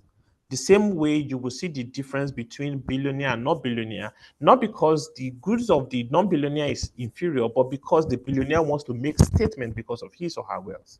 And that's what it means really. And just because of this behavior, you have a negatively sloped demand curve. Again, this works for your normal goods. So it's assumed that you have a normal good. Now let's now look a bit at the cost structure. The cost structure. What we've taken time to look at for over, up until now is to look at the demand side. Is to look at the demand side. Now we want to take a little bit a look at the supply side, because really demand and supply must work hand in hand. If there is no if there is no demand, then supply cannot exist. If there is no supply, demand cannot exist. You can only buy your carbonated drink, that you demand your carbonated drink because it is produced. If it is not produced, that is, if it is not supplied, you can't buy it. And the same thing goes for any good or services that you consume. It must first be produced before it is consumed. Now, what is the science behind the production? Part of the science behind the production is actually the demand. For example, if there is no demand for a particular good, the supply will simply dry up. Nobody wants to make goods that are not demanded or that are not needed, right? But that is not the whole explanation. So now let's go to the demand side, uh, and try to understand why firms, why they produce, how they produce, what goes into their production, and perhaps we can then link that back to how that relates to demand, right, in a bit. Now, the cost of producing anything depends on the amount of inputs or factors of production and the input prices. Factors of production. Earlier in the course, we talked about the factors of production: land, labor, capital, and entrepreneur. Those are the simple ones. I mean, I learned this when in I think primary school or GSS economics actually. That's those four factors of production, and they are still quite relevant today.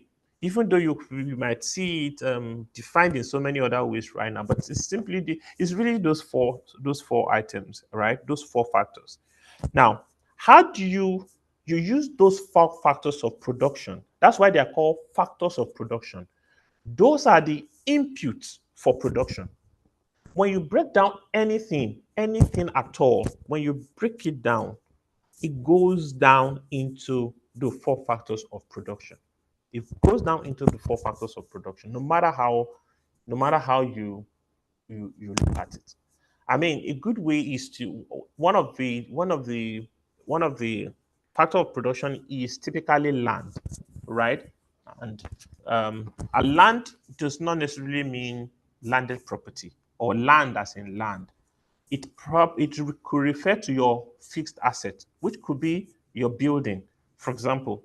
Now, if it is your building, it's possible that you probably it's your own building or it's a rented building, right? If it's a rented building, then you don't have to pay lease or you pay rent on it.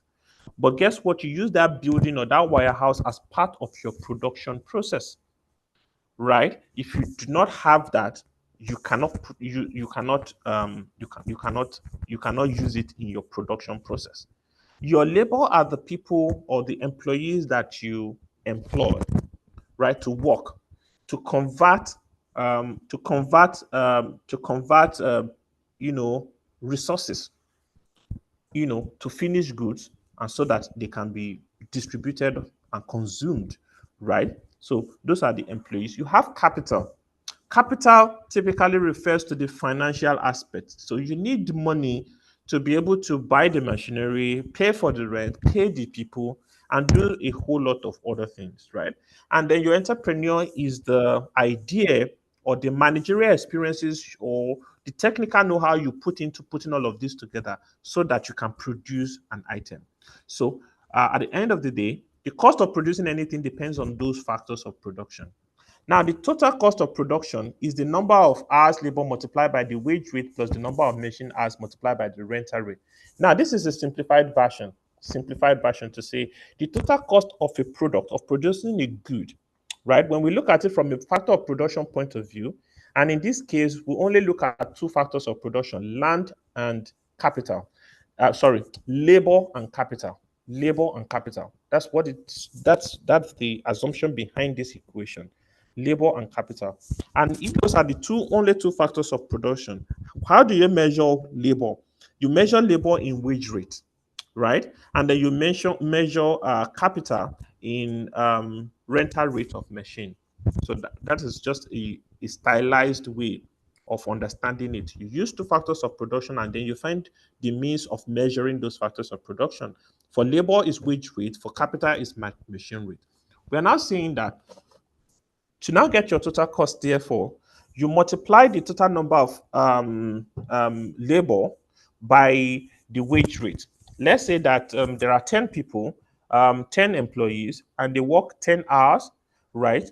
Which means that they worked 100 hours. And then each hour is, the cost of each hour is, say, 100 naira. What that means is that what they have done is 100 naira times 100 will give you 10,000. So your total cost on labor will be 10,000. Then you do the same thing for machine. So if you spend 20 hours machine hours, and then the per hour is, say, 100, it's simply 100 over 20,000, which will give you, say, perhaps 200,000. When you add the two together, your 10,000 plus your 200,000 will give you 210, and that is your total cost. And that's what how your total cost is calculated.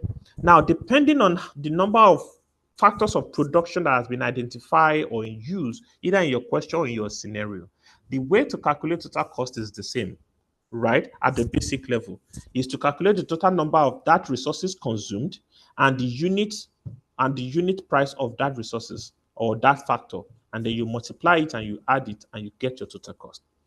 Now, but there are other concepts that are also important. Now, let's look at labor, right? We have what we call total labor, average labor, and marginal labor. Now, the concept of total, average, and marginal is not just a labor discussion. In fact, it is the whole of the curriculum you'll be studying. You will find this a lot, and that is why I have put this here. How do you move from total to average and to marginal? Because your understanding of marginal, right, really is key to understanding quite a number of other concepts or other factors in your study. But how do you get there? How do you calculate it? How do you think about it, right? So let's look at the table to the left. That is Exhibit 8, right? Wow. When we say labor is zero, it means there is zero labor. Nobody is employed. So let's look at it from theoretically from this number, and also maybe thinking about it practically. When we say labor is zero, that is no one. We did not employ anyone. When we say labor is one, It means we employ one person. Okay. Now, when when no one was employed, nothing was produced. So total product was zero. Nothing was produced. That's the meaning, which makes sense. When we employ one person, total product produced was 100, which means you start a small scale business. Let's say it's business center. You put one person there, and then the number of transactions generated per day was 100, right? People photocopying, people binding, and all of that, 100.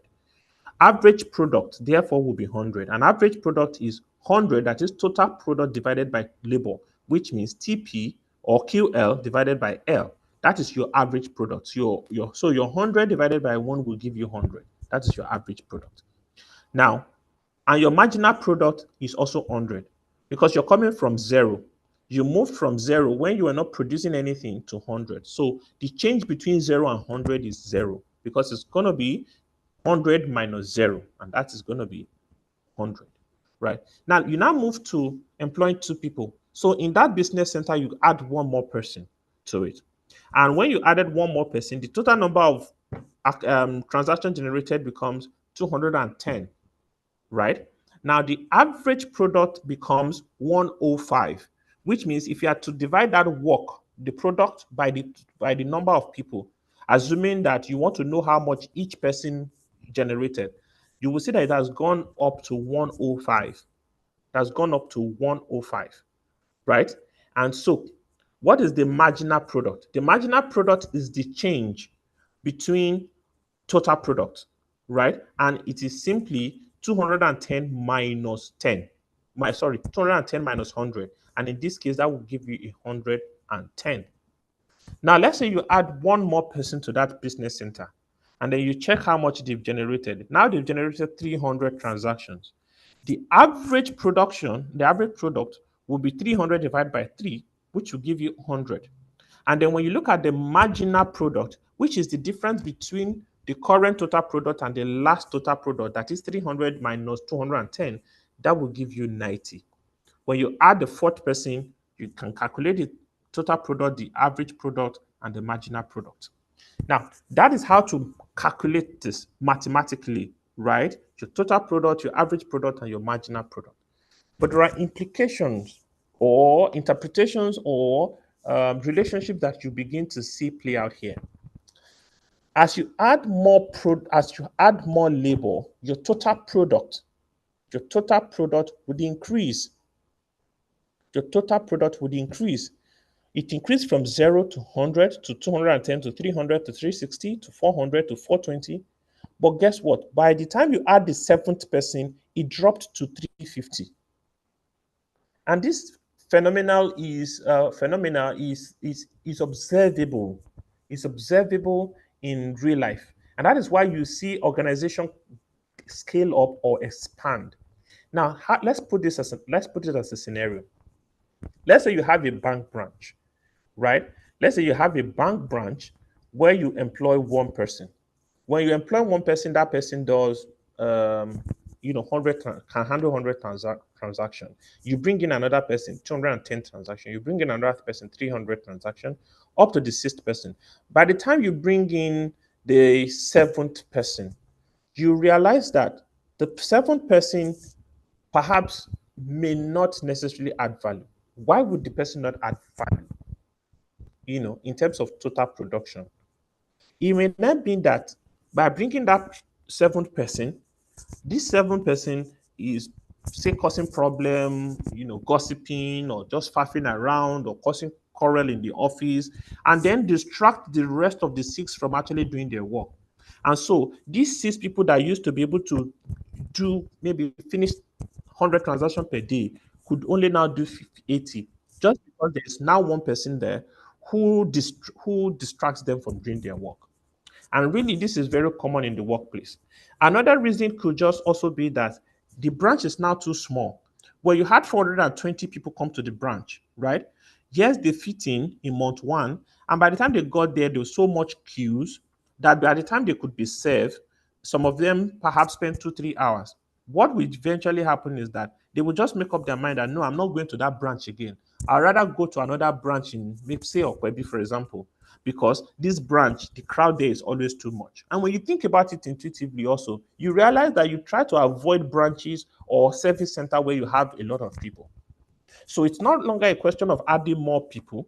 The more you add people and the more people go there, if the space is limited, maybe people don't have where to sit, maybe the facility there, the AC and everything is not enough, maybe the parking space, you realize that when the maximum number of people gets there and find out that there is a restriction in how they can be served or get value, they will scale down. And that is why you see the 420 actually drop to 350, even though the labor has increased, which means you cannot just continue to increase labor on a fixed capital. It makes, when you expand it further, you'll see how that makes sense. But there is also something else at play, which perhaps points to your 350 um, early enough. When you look at your average product, when you added one person, when you had one person, the average product was 100. When you added another person, the average product was 105. It means that when you brought in the second person, the work that the first person was doing became much more. The person could do much more work by the virtue of the fact that you added the second person. But by the time you added the third person, the average dropped back to 100, which means they are no longer, the average for each person is no longer that high anymore. By the time you drop to fourth, by the time you added the fourth person, what each person now do or generate is now significantly lower when you compare it from 105, it has dropped to 90. By the time you get to the sixth person, averagely they were generating 70 on an average. What this tells you is that they have become less productive. Your average your average product enables you to actually measure how productive each individual is. By adding labor initially, you could increase productivity because the one person that was there before my feel, oh, I'm stressed up, I'm tired, no one is helping me out with this. But when the other person then came, the second person came, oh, there's now someone who is helping out. But by the time they now get to 3 or 4, they are no longer working as much as they could. In fact, by the time they get to 3 or 4, you'll probably appoint one person to be a supervisor who would think that his job is to tell other people to do and will not do anything. In fact, technically not contributing anything to the whole equation anymore. And then you see that the average product would drop.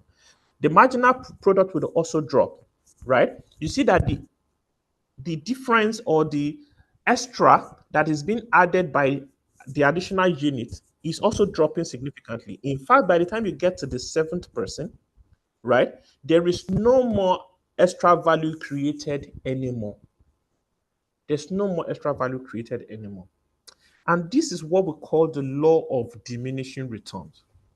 Now, let's look at it from another typical example, and you know, another perspective. Let's say that you're hungry, you're very hungry, and then you're given a plate of rice. Now, the first spoon of rice you will take, you're going to enjoy it because you're hungry, right? By the time you take the second spoon, right, you will still feel the value.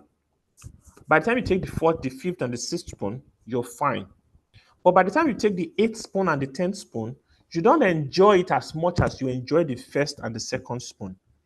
Even though the total spoon taking has now increased to 10, which is your total production, your average production or your marginal product, that is the additional benefit or enjoyment you derive from eating that additional spoon of rice, will no longer be as high as before. Then it continues to drop. When it continues to drop, right, that marginal product continues to drop. If you continue to eat more, you get to a point where you are full. When you are full is when you are at 420. That is, let's say at this point you have taken, say, 20 spoons of rice. You're full. If you try to take spoon 21, guess what will happen? You would throw up. When you throw up, it means that before you threw up, you had 20 spoons of rice in your tummy. And I'm sorry, I'm using an example that is that is I, I, I think it just explains the concept well, right? Before you threw up, you had 20 spoons of rice in your tummy. By the time you take spoon 21, guess what? You throw up. When you throw up, you probably throw up 6 spoons or 7 spoons or 8 spoons. Guess what? What you now have left in your tummy will be like 12 spoons from your 20 spoons, right? And by that time, the additional benefit you get from the 21st spoon is not positive anymore. In fact, it is negative. The feeling you get by taking that 21 spoon is negative because it made you to throw up. And that is why you see that the marginal product is negative. And when the marginal product gets into the negative territory, your total product actually starts decreasing.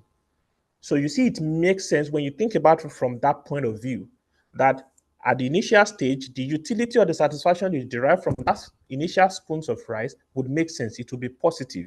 When you get to the 8th spoon, it will still be positive, but not as enjoyable as the first few spoons. By the time you get to spoon 21, you actually have negative utility, which will make your total product, to be negative, to go down, to go down. And I think, in a way, hopefully, that explains it. When you look at total product, average product, and marginal product. I'll just pause now. I'll just keep back to the questions and to see if there are questions.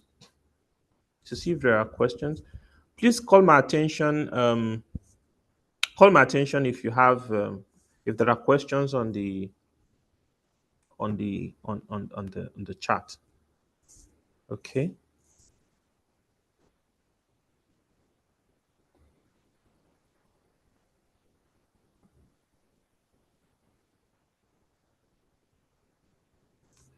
All right. So let's move on. Now let's go to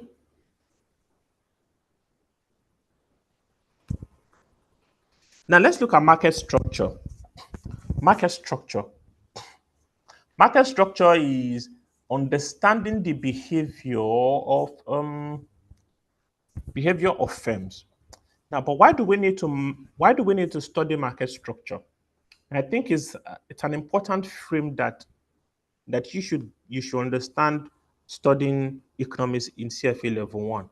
Why do we need to study market structure?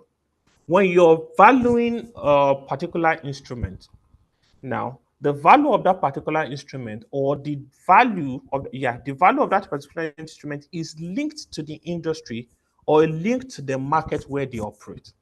Is intrinsically linked to the market where they operate. For example, if you want to buy an oil stock, for example, you cannot buy an oil stock without understanding the market structure of the oil of oil and gas in Nigeria. But what do we really mean by the market structure of oil and gas? Because again, when we talk about market structure, what understanding should you have when we talk about market structure, right? What we're saying, look at it this way. From an understanding of a basic market, if you go to any market, what do you see? What makes a market a market?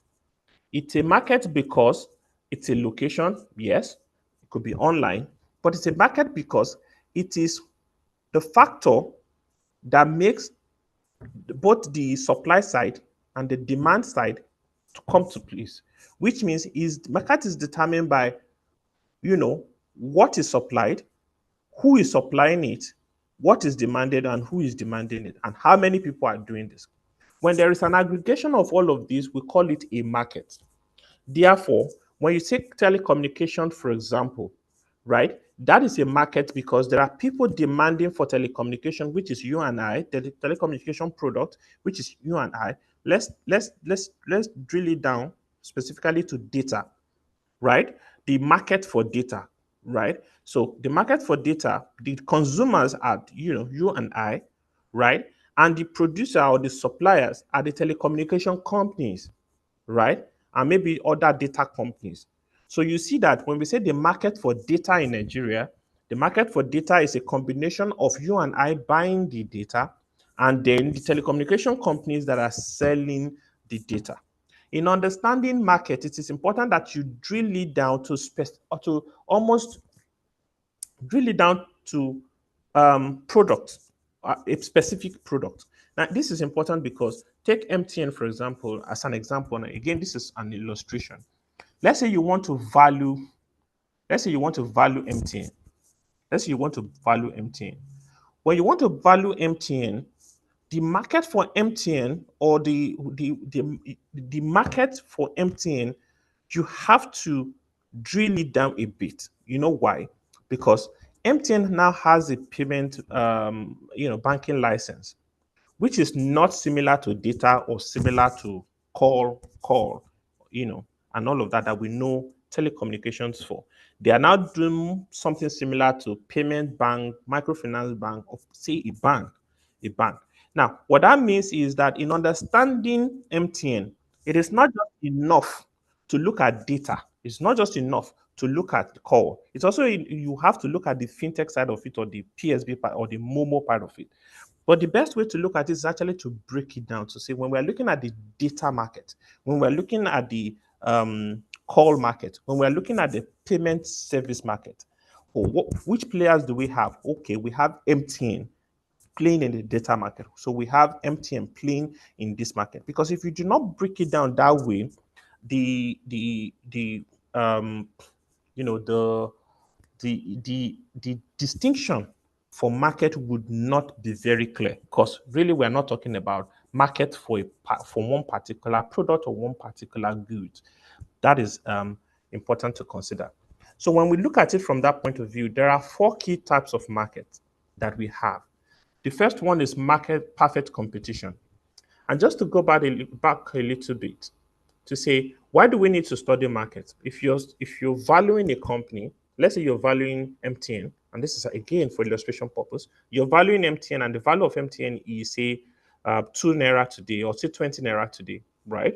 Now, and they generated a profit of say generated profit of significant profit in the last statement they released.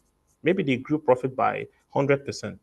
Now, when you look at that alone, you want to say, oh, this company is a very, very good company. This company is, they're making a lot of profits and all of that. But is that profit sustainable? Because you know that when you're buying into or when you're valuing an asset, you're not just valuing it based on what it has done. You're valuing it based on on the expectation of what they would do, expectation of earnings and all of that, expectation of performance. Can they repeat that type of performance in the future? How you will know they can repeat or not repeat that kind of performance in the future is you understanding the type of market in which that company plays. Let's say, for example, MTN. What type of market do they play in? Right? So if it's that MTN has made 100% profit this year, but they play in a market where other players can easily jump in and start competing with them. Because look, if a company makes 100% profit in a year, a lot of people will be looking to get licensed in that company to enter. So that is a very profitable market, right? And you will see it in a lot of ways. When you look at POS market, for example, either either we agree or not, it's a market. You will see that you now see POS nearly everywhere. But what happened is that one person started it and realized that wow, hold on a bit. If I give someone 5K and I charge the person 100 naira, that is 100 naira is 1000 is 20%, which means 100 naira is like 2%. I can charge 2% instantly, right? I can charge 2% instantly on that money. That is instant. That is, this is not even a day. This is not, it's in seconds you get 2% return. What type of investment do you have that can generate 2% return instantly for you within a day? If you do a fixed deposit of 20%, that is per annum, which means you get a 20% over 365 days. We're talking about a return you generate. It's not even in minutes, you generate it in seconds, and it's 2%. That is significant return. And because of that kind of return that people see, or investors see, or market participants see, you see a lot of people putting up boots for POS. And that is why when you step out now, you see a lot of POS, point around there. What that tells you is that because that market is a competitive market, and we will see some of the factors that we look at in a competitive market, when you see a significant return in that market or economic profit or profit in that market, a lot of competitors will come into that market to try to compete that profit away. And that is why you see in when you look around you, it used to be one POS that used to be there, but now they're like 4 or 5 or 6, which means the profit that that one person was making before is now distributed among 6 people. So that profit has reduced. And so your understanding of the market structure will enable you to determine if the return or the performance of a particular market or of a particular firm can be replicated over time. That's what it tells you. Now take another example. NNPC. NNPC, released their books recently, and the profit declared was in healthy amount, trillions, right? Now, when you look at the market where NNPC operates, is it likely that they can replicate that profit going forward? The answer is kind of yes. Why? Because in what NNPC, in what they do, they're kind of the only one who kind of do it, at least as we know right now in Nigeria. And if they are the only one that can do it, and they are the only one doing it, it means that they can simply replicate the performance they have before going into the future. But if it's a competitive market where they play in, be very rest assured that a lot of competition will come into that market immediately and compete away that return. And that is why the understanding of market structure is important in understanding what value or how we value or how we see the value of investment assets. So we talk about four market structures. We talk about the perfect competition. Now, under perfect competition, profits under the condition of perfect competition are driven by required rate of return paid by an entrepreneur, right? So it is driven by what is called normal profit. We will look at, I think there's another slide where you will see the difference between normal profit or rental profit and all of that, right? So essentially, the profit here in the perfect competitive market is what you call your normal profit. It does not mean that all perfectly competitive industry are doomed to extinction by lack of profit. It does not mean that they are not making profit. So a lot of businesses actually are earning return under, perfect competition actually. And then perfect competition exists within several commodities market. Where you see perfect competition the most is in the commodities market. Now, how you know this is if you go to the market today, any market, let's say you want to buy tomatoes, right? What you simply ask is, how much is tomato? And when you ask them and they give you a price, you can decide to either buy with them, right? Or you can go to another person and say, how much is your own tomatoes? And then at the end of the day, you simply compare the prices between the two. What you will notice when you go to any market right now, either in Lagos or anywhere, is if the price of tomatoes with guy one or the person one is 2,000, when you go to person two, if there is a difference at all, it won't be more than say 200 naira. So this person will say, okay, come, I'll give you for 1.8 or I'll give you for 1.9, right? And that is how they sell and how they sell. What you will notice here is nobody is competing on the basis of brand to say, no, this tomato is from this is from Cotonou, and because this tomato is from Cotonou, the price is 4,000, right? In commodities market, people simply just ask for the goods. They don't want to know the brand. For example, you say this potato is just potato, and because this is just potato, the price is 5,000. This Abuja potato, the price is 2,000.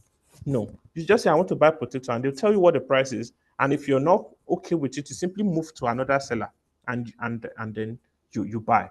What that means is that in the competitive market, the products are homogeneous. Homo means that they are similar. Hetero means that they are not similar. In the homogeneous market, the products are similar. Gari is gari anywhere. Potato is potato anywhere. Tomato is tomato anywhere. There's really no need to differentiate it. And that is why when you go to the car market, for example, if you go to the car market and say, how much is your Toyota Prado, they will give you a price, right? And then you say, but I went to this other car shop there and they are giving me for X amount. They will tell you in fact, they will not tell you it's a different brand. They will simply tell you this is Toyota, that one is this. Or if you take an SUV, the SUV market, for example, let's take the Benz SUV and the Toyota SUV. The Benz SUV is much more expensive than the Toyota SUV. Now, this is an illustration.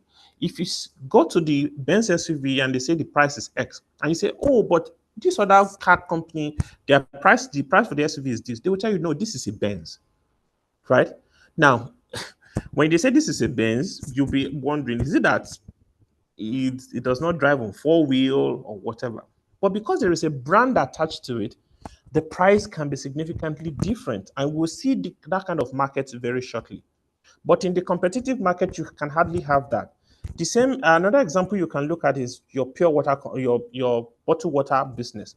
If you're in traffic and you want to buy bottled water, what you say is give me bottled water, right? You don't say give me this brand or give me this brand.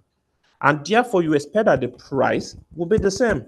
So nobody will give you anything in traffic and say no, because this water is black water, therefore the price is 500 as against the 200 that you sell every other regular. No, nobody sells that in traffic. What you see everybody do is they bring bottled water, the price is the same. What that means is it is bottled water, it is homogeneous, and the implication of that is there is no single producer who is large enough to influence prices. It's a very, very democratized market. No single producer can come and say, my own bottled water now is this, and therefore price of bottled water will just go up. No. If you set your own price of bottled water at any level, the implication is that you simply won't sell because the market would they will buy at at the minimum price that they see because the products are homogeneous. Another type of market we have is what we call the monopolistic competition. Monopolistic competition. Now, the monopolistic competition combines the features of competitive market and then the feature of monopoly. Now, we'll see a monopoly shortly. Now, in this market, it is highly competitive, right? Now, there's strong element um, of, of competition, right? But there is product differentiation. And a good example of a monopolistic competition would be your telecoms or your car or your automobile market. Now, there is competition in terms of the types of car maker you have. Even if you look at Nigeria alone, there are a lot. If you look at Toyota and all of the other types of brands that you have, there are a lot, right? But even at that, each one is still a monopoly in the sense that when you walk into a car shop, they will tell you, oh, this is Benz. And therefore, they can charge any price because it is Benz. If you walk into another, they will say, oh, yeah, this one is, say, Toyota. And they can charge any price because it is Toyota. And you cannot say because they would not try to compete on the basis of their other cars out there.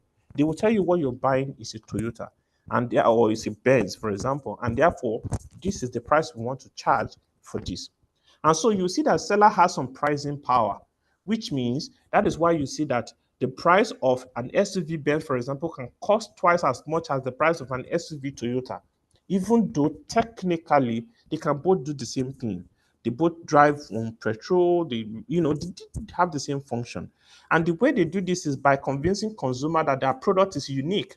So they will tell you a Benz, they has certain characteristics, maybe the model or maybe the build, maybe the durability, and they'll put all of that into it and they'll say because of that the price is this. And so they have some advantage or they have leverage over pricing. So they have what we call pricing power. In an oligopolistic market, we have relatively smaller number of firms supplying the market, which means when you look at the supply pool, it is small, right? When you look at the supply pool, it's small. And so because of that, whatever any of the participants do, the others can retaliate, right? So, I mean, they watch each other to say, oh, okay, if you set your own price at this, we can then set our own price as this. An example of an oligopolistic market, I think, will be your telecoms market, or maybe better put your data market. Now, if you check the price of data among the major telecoms company, you'll find out that they are similar.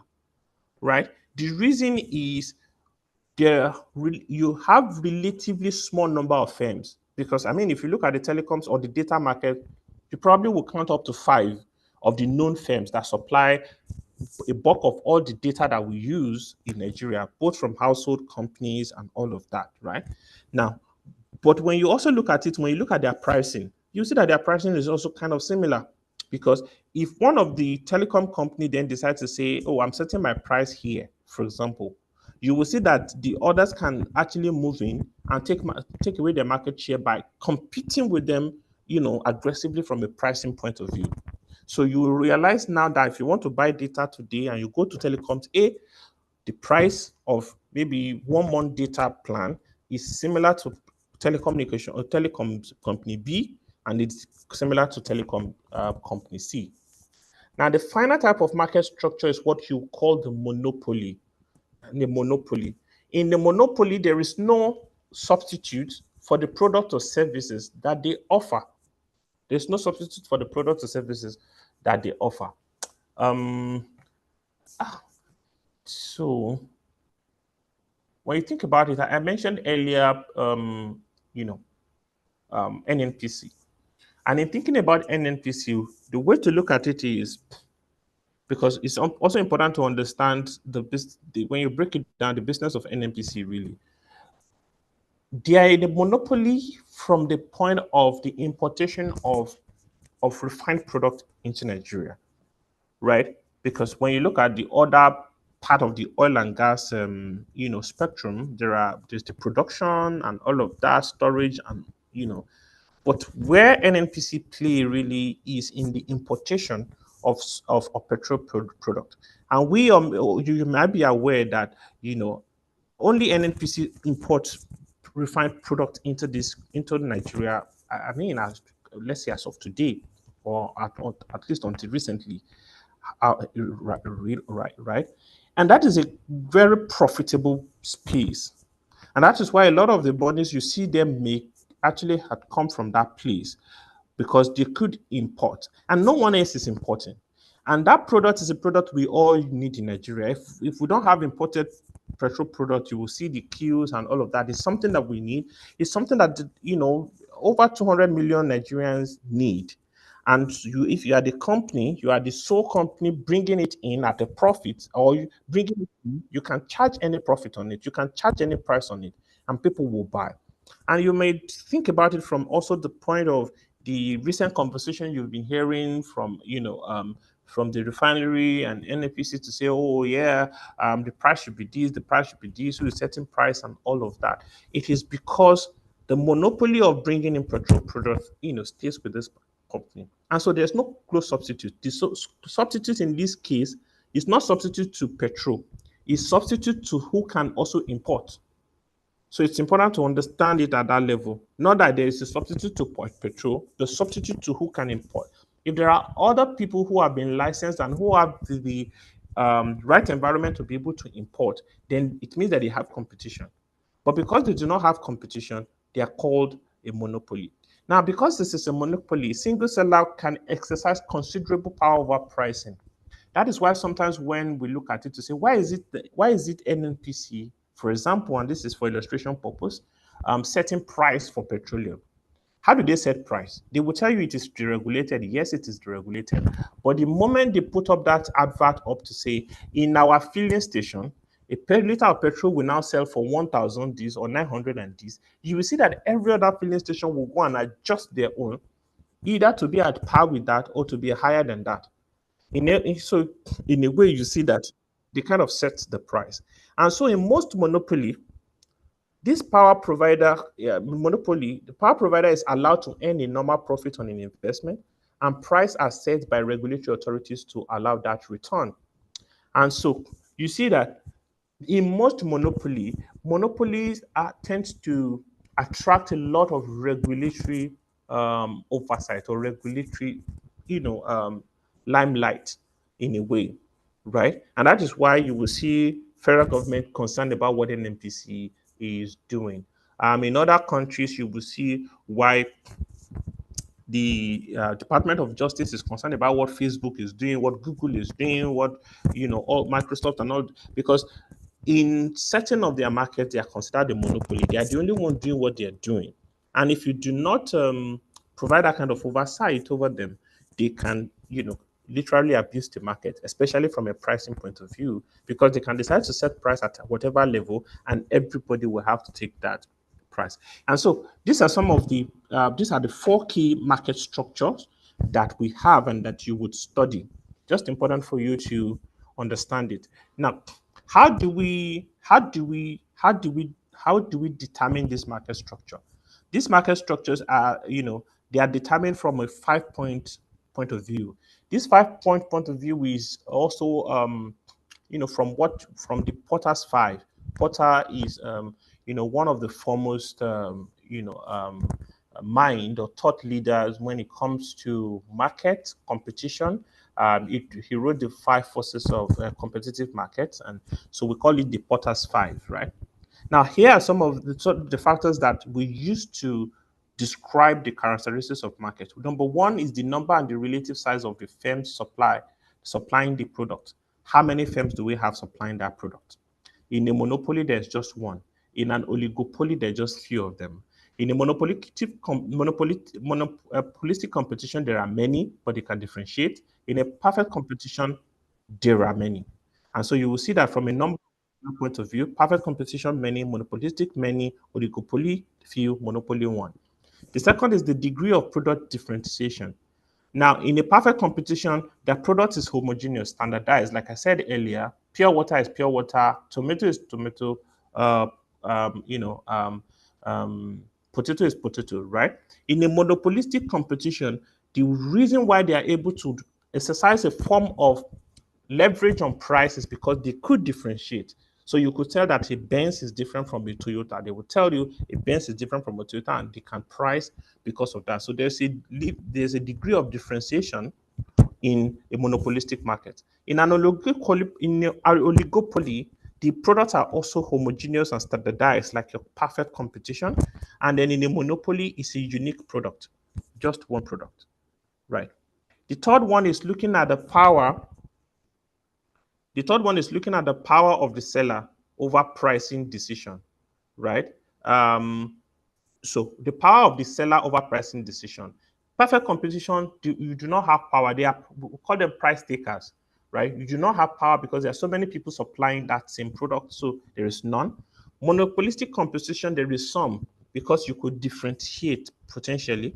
Oligopoly, there is some. It could be some or considerable, depending on how you play. Now, it could be considerable when there is a collusion. Now, an example of your oligopoly, for example, would be your OPEC plus, for example, the OPEC, the Organization of Petroleum Exporting Countries, right? Now, that would be an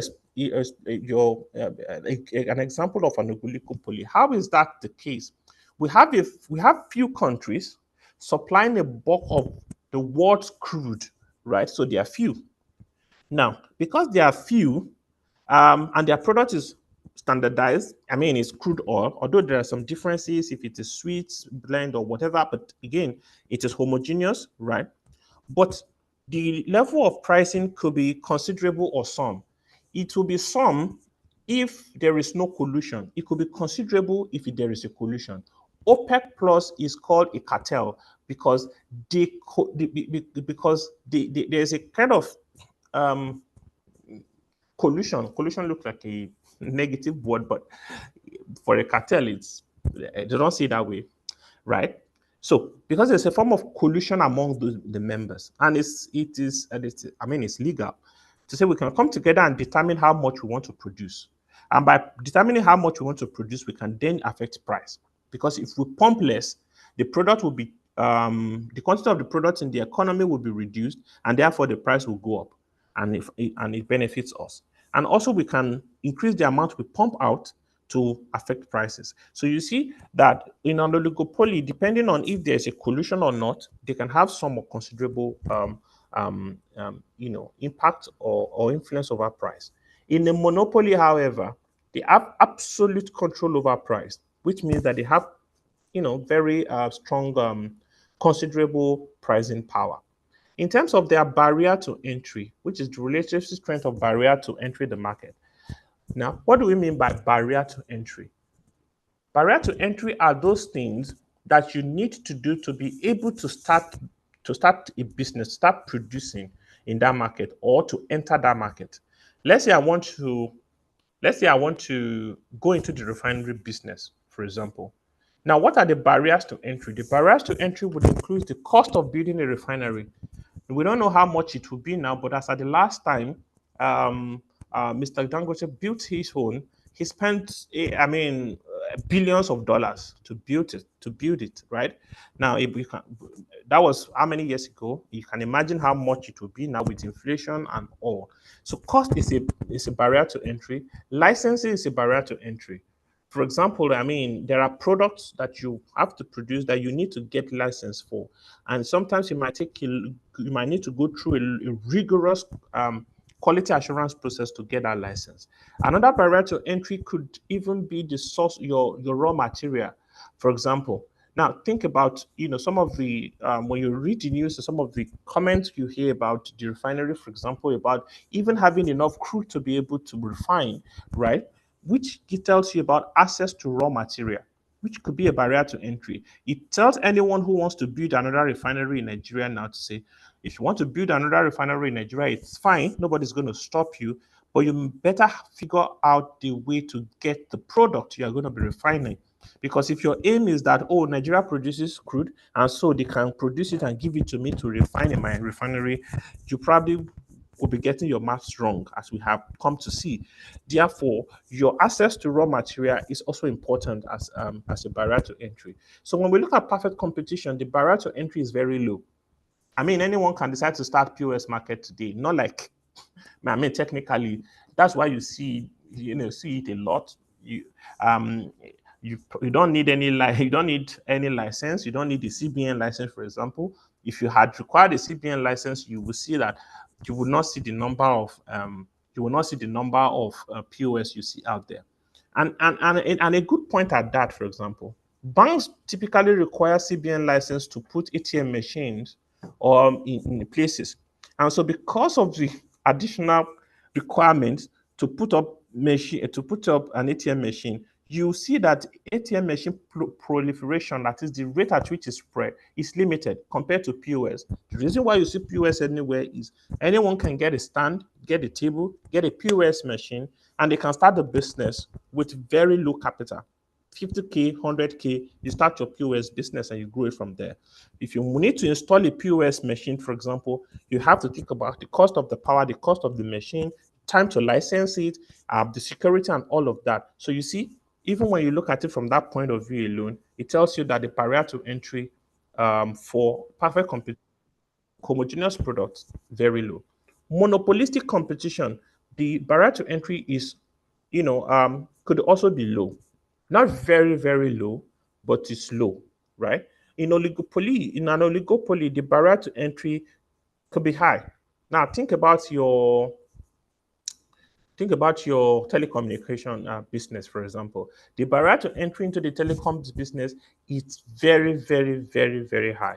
Apart from the licensing that you have to do, you have to think about how to the masts and the cost of maintaining the masts, especially the cost of powering those masts, because they must be on for connectivity to happen, and a whole lot of other costs that they incur. So the barrier to entry for an oligopoly is very high. The barrier to entry for monopoly is very, very high. And in fact, one of the reasons why you have monopoly is the barrier to entry, right? And so let's say we have one major refinery in Nigeria now, although we have some other modular refineries. And you can say, oh, so this refinery is a monopoly. But one of the reasons why it is that is not that anyone else cannot build it. It's just that by the time you think about the cost, about the access to raw material, about even the licensing and everything you need, it's going to be very, very high. And that is why you see it remains a monopoly, because it is not easy for another player to come into the business. Not because an existing player is making it difficult, but that the things you need to do to get into that business could be very, very high or difficult in terms of cost and other things. So from a barrier to entry, you see you have from very low to very high, from perfect competition to monopoly. Then the non-price competition, there is non-price competition for perfect competition. For monopolistic competition, there is advertising and product differentiation, and the same thing for advertising for oligopoly. They do a lot of advertisement, even though they know that their product is the same in the oligopoly. But they do a lot of advert to say, even though our product is the same, we are better. For example, you see MTN, so telecoms, telecoms business, you see that they do a lot of advert. And when you check it, you see that they do a lot of advert, right? When you look at the carbonated drink business, you see that they do a lot of advert. That's how you know an oligopoly. In perfect competition, you will rarely see an advert. I mean, have you seen an advert for tomato or potato? No. Have you seen an advert for rice or wheat? No. Nobody is putting an advert for perfect competition or for the type of product that they do, but for an oligopoly, there is need. For monopoly, there is no need for differentiation, but they do advert as well. Well, the reason why they do advert is also just to say, we are here, we're not going anywhere. Maybe. But they do. Okay. And so here's the Potter's five forces that I talked about earlier. Everything we discussed actually kind of the foundation for it is the Potter's five, really, because the Potter's five is what really enables us to understand this market structure the best. This structure that we put around it is because of the work of the Potter's five. Because when you look at the Potter's five, it breaks it down very well for you to be able to understand that if I pick a market today, or if I pick a firm today, and I want to understand the type of market in which that firm plays, and I apply those five factors to it, then I'll be able to fairly determine where that market plays. Now, in an exam, the Potter's five is clearly one of those areas where you will say it's very testable, really, and it is in a way very testable. But how do you approach questions like this? When the way the question on Potter's five would come, or the way the question on market will come at this stage, is that they will give you a scenario. The scenario that describe a particular firm and kind of describe the other guys in the firm or the environment in which the firm operates. And in describing it, they would they will mention some of these factors. They may not mention it directly, right? They may mention it through illustration.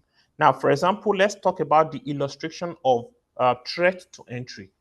They might talk about licensing. They might talk about access to raw materials. They might talk about the cost, right? The way they talk about it will let you know that they're talking about the barrier to entry. If there are substitutes, they will talk about, oh, another company sells this product or another company produces this product cheaper. They will tell you. They will they will say something about, oh, there are other products offering the same product or services in the economy. So you see, when they set up the question, they will typically they will tell you that there is a company, then they will then set up the background in which the company operates, either by saying all of these pockets of things. And by the time you look at those pockets of things, by the time you look at each one, you'll be able to bucket them to say capital, licensing is barrier to entry. Then the next thing you want to do is with the information you have on capital and licensing, does it make the barrier to entry easy or low? Now, when we say low barrier to entry, it means it is easy to enter. When we say high barrier to entry, it means that the bar is raised high. It means it is difficult to enter. So the way to think about question here is look at all those snippets that is given, then determine what those snippets mean in light of the Potter's five. So you are given a scenario, you are given those snippets, take each of the snippets, apply the Potter's five to it, and what does it mean? So first of all, bucket those snippets and then determine what they mean from that point of view. Let me take that again. You're given a scenario, given a snippet that describes the market in which that firm operates. They'll probably give you three, four, five, or six, depending. Take each one, determine where they fall under the Potter's five. It is likely that if they give you five, the five might just fall into each of the Potter's five, right? Might just fall into each of the Potter's five. So take each of the scenario, position it in each of the Potter's five. That is this one threat of entry? Is this one power of supplier? If this one power of buyer? If this one threat of substitutes? Is this one rivalry? When you have positioned it, then take each of those snippets and then determine if it's this one in threat. If this one is threat of entry, then when I interpret it, does it make the threat of entry low or high? Right? That is the second level. This one that is power supplier, does it mean that the supplier has lower or higher power? If it's threat of substitute, does it mean the threat of substitute is higher or lower? When you have determined it that way, then apply it according to the Potter's five, according to this, right? When you know that if are there many sellers, for example, if there are many, then it means it's either a competitive competition or a monopolistic competition, because that is where you have high number of sellers. You see that by being able to identify what each of those snippets means, you can begin to bucket it almost immediately. For example, if you analyze it and it tells you that there is homogeneous or standardized product, it means that you are either looking at a perfect competition or you are looking at an oligopoly. If there is advertising and product differentiation, it means you are either looking at a monopolistic or you are oligopoly, right? Because perfect competition and monopoly does not have advertising and differentiation together, right? Is there power of pricing? If there is some power of pricing, it means there is either monopolistic or oligopoly. So that is how to approach questions in in market structure using the Potter's five. Any question, and I mean any question on this, if you apply it using this framework, you're likely to get your answer correct. This framework, you're likely to get your answer correct. Take each of the snippets, bucket it into the Potter's five, then interpret what it means from the Potter's five, and then use this framework to determine which market structure it's being described. I'll just keep back now to see if there are questions on the chat, and also take questions if there are any. Please call my attention if there are questions so that we don't go too far before I address those questions. Okay. All right. So let's move on.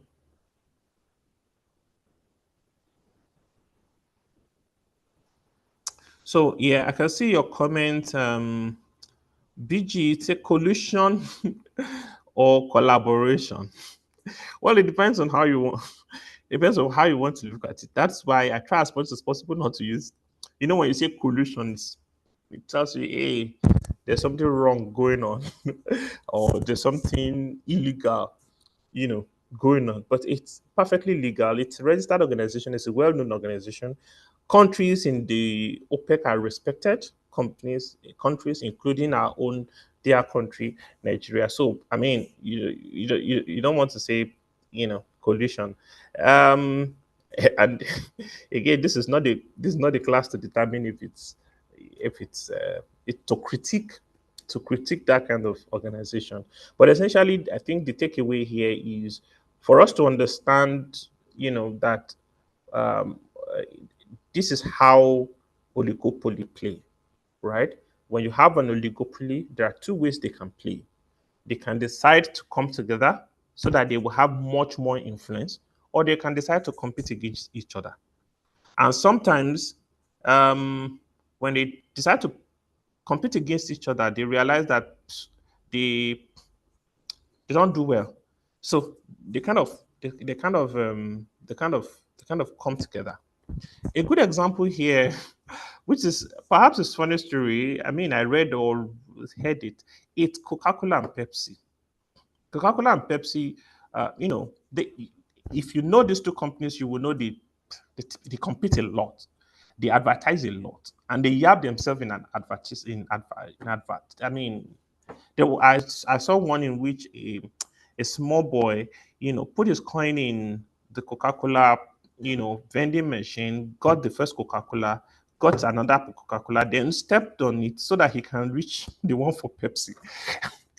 I don't know. I feel that advert should be banned because it was kind of below the belt. Again, but again, I heard another story at some point, Pepsi and Coca-Cola decided to, they took their competition very, very seriously. And so when you have a Pepsi vending machine, Coca-Cola will go up far and go and set up their own. And for some of us familiar with football, especially in Europe, Pepsi, fizzy drinks, carbonated drinks, particularly Pepsi and Coca-Cola, it's one key, stuff that most people who watch football, watch games, sports. It's one thing they must have. So you typically find a lot of vending machines, in such arenas and such locations. But because of the competition, you see Coca-Cola set up their own in a location. When they see that Coca-Cola is there, Pepsi will go far down and go and set up. And they realize that their sales dropped. Coca-Cola sales dropped, Pepsi sales dropped. And typically you would think that by separating, they can then each of them can then compete better and perhaps attract customers individually who prefer their drink. But their sales dropped, both of them. And they realized that when they put their vending machines together, their sales, both of them, increased. And it was a phenomenal until they realized that, okay, you know what's going on? The behavioral part of explanation is that when you see one vending machine, then your thinking is, do I want to drink or not? And if your decision is, I don't want to drink, you move on. When you see the two vending machine, your thinking is, do I drink Pepsi or drink Coca-Cola? What that means is that intrinsically you have answered the first question. You have made up your mind to drink. The next thing is that you simply now need to choose if you're drinking Coca-Cola or you're drinking Pepsi.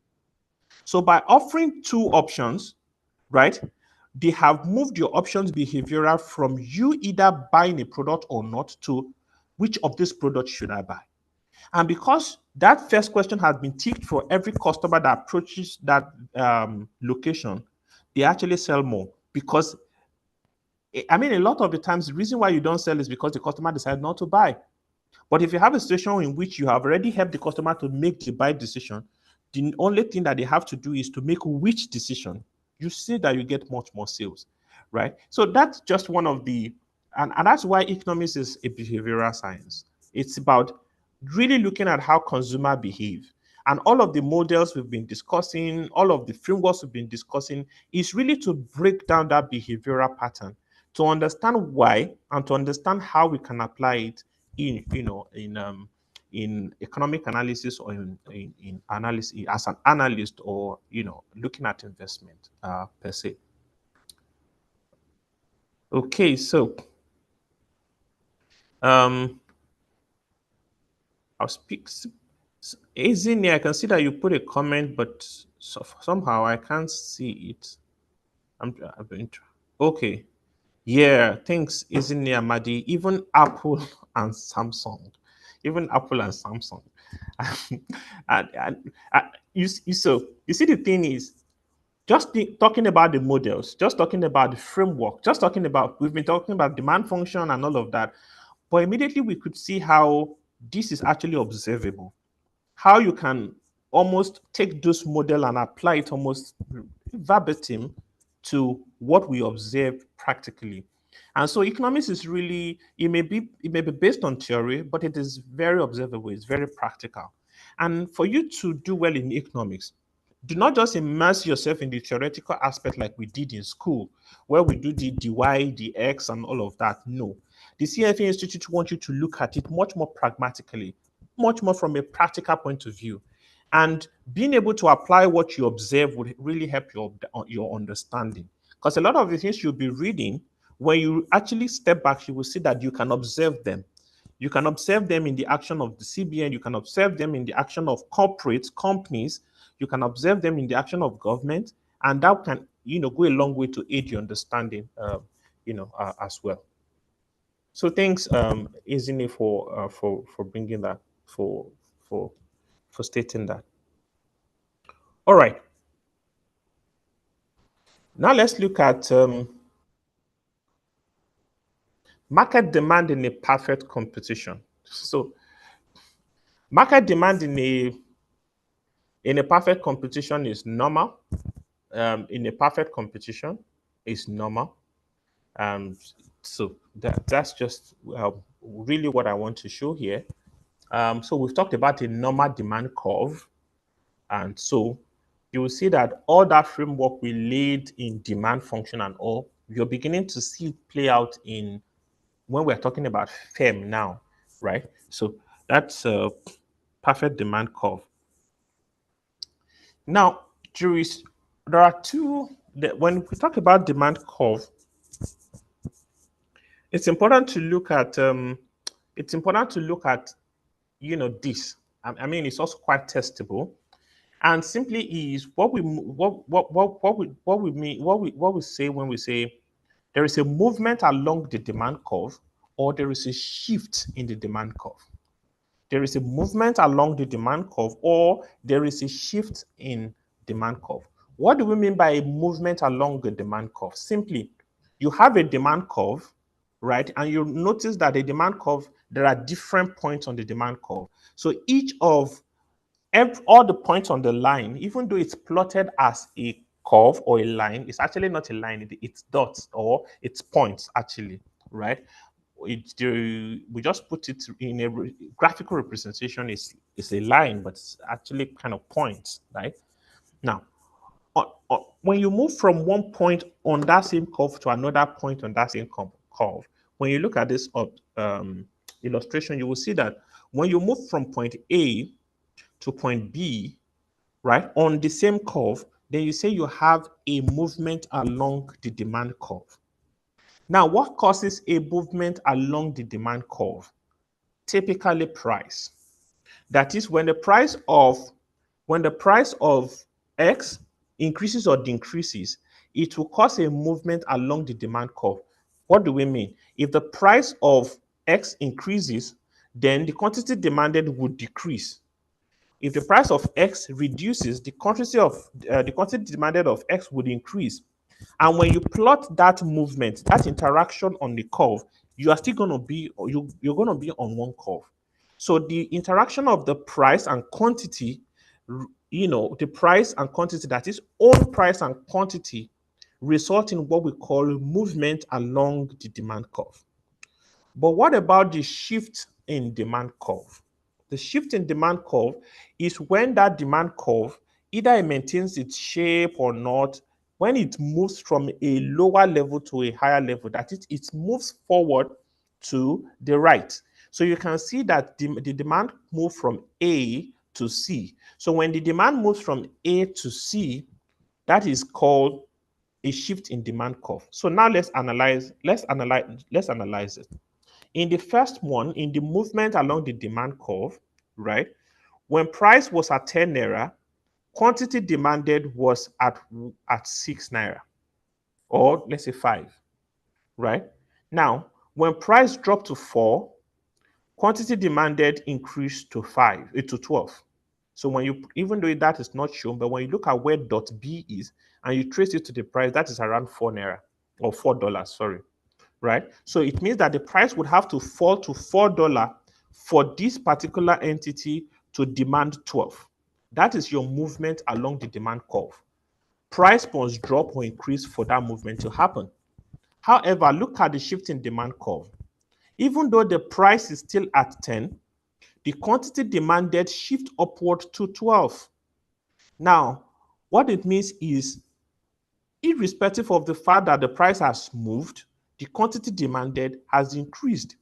Why should we observe this?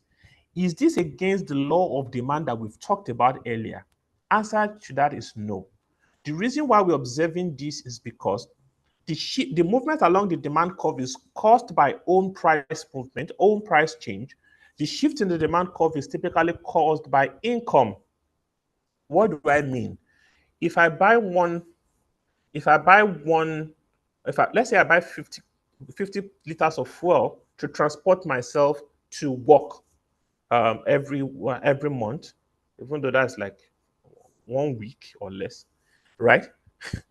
Now, so and let's say the price of fuel is say 1,000 as it is now today. And let's say I use a saloon car, right? Which means I will still buy 50 liters, transport myself to work. That's 50 liters. Or, right? If I then decide to say, oh, my income has increased. Now let's try to put that increase in income in a way we can relate it back. Let's say my income increased and then I buy an SUV. An SUV uses more fuel than a normal saloon car, right? Let's say the SUV for that 1 month is now 70 liters. It's now 70 liters. Now you would notice that irrespective of what the price of petrol is, my consumption or my demand for petrol would move from 50 liters to 70 liters. The reason why that happened is because my income has increased, as represented or reflected in the fact that I now use a bigger car who happens to consume more fuel. When you think about this example or this scenario very well, you realize that this is applicable everywhere, especially when you observe how income increases. When income increases, people just simply tend to demand more, even at the same price, right? Now, for example, if you do get bonus, when you get bonus, you realize that when you get to that kitchen that you've been complaining that the food is expensive, the food is expensive. That day you then ask them to add cow leg, add all sort of assorted and all of that, to it, even though you were complaining before that their price is too high and everything. You see, you will simply just demand more even at that price that you've been complaining is high, right? The reason why that happened is because your income has increased. So when there is a movement in income, when income expands, you experience what is called shift in demand. But when price when the when price when when price moves, you experience what is called a movement along the demand curve. And that's why you can observe a movement along the demand curve and a shift in demand curve. The question that can come up from here is they can paint a scenario of either an income increasing or not, or price increasing or not.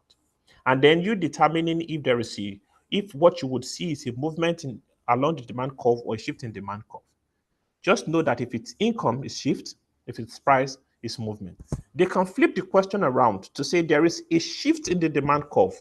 What could have been responsible for this? Or there is a movement in the demand curve, or they would describe a movement in the demand curve. What is responsible for it? So it's important for you to know what is responsible for either shift and what is responsible for a movement along the demand curve. All right. So are there questions at this point before we go into what we call consumer surplus?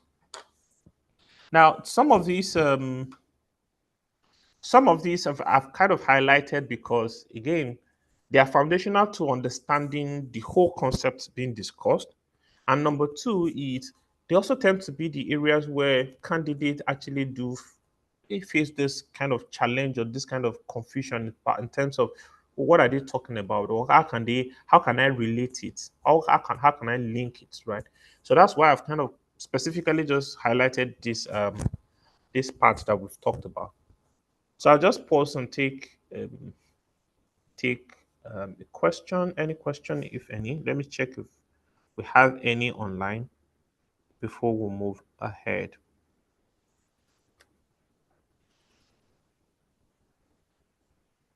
Okay, I can't see any, so I think we can just we can move on. Okay. Now let's look at the concept of consumer surplus. The concept of consumer surplus. What is consumer surplus? Consumer surplus is defined as the difference between the value that a consumer places on the unit purchased, the value.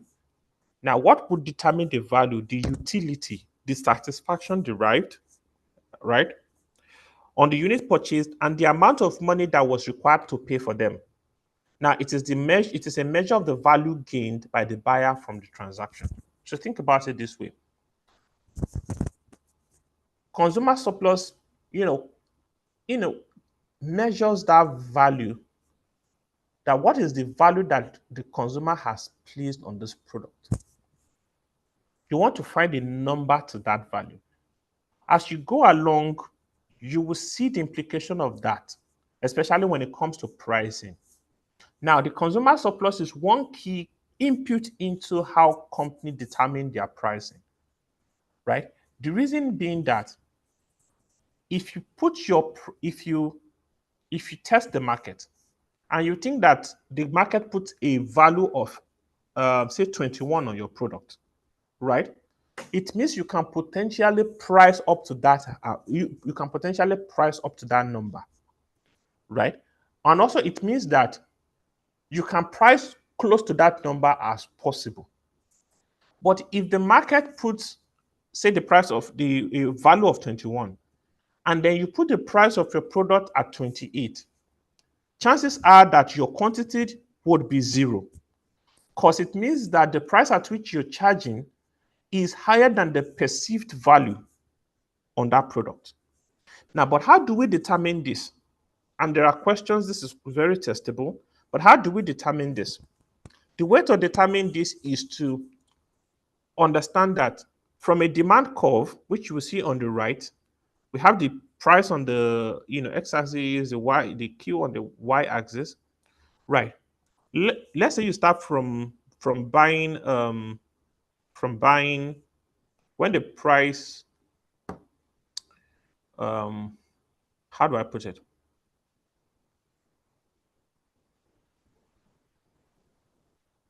When the price was when you buy the first quantity, rather, when you buy the first quantity, up until when you buy the first quantity, right, you pay a price X on it. When you buy the second quantity, you pay a price X on it. As the price goes down or up, right, you'll be buying quantities as the price moves.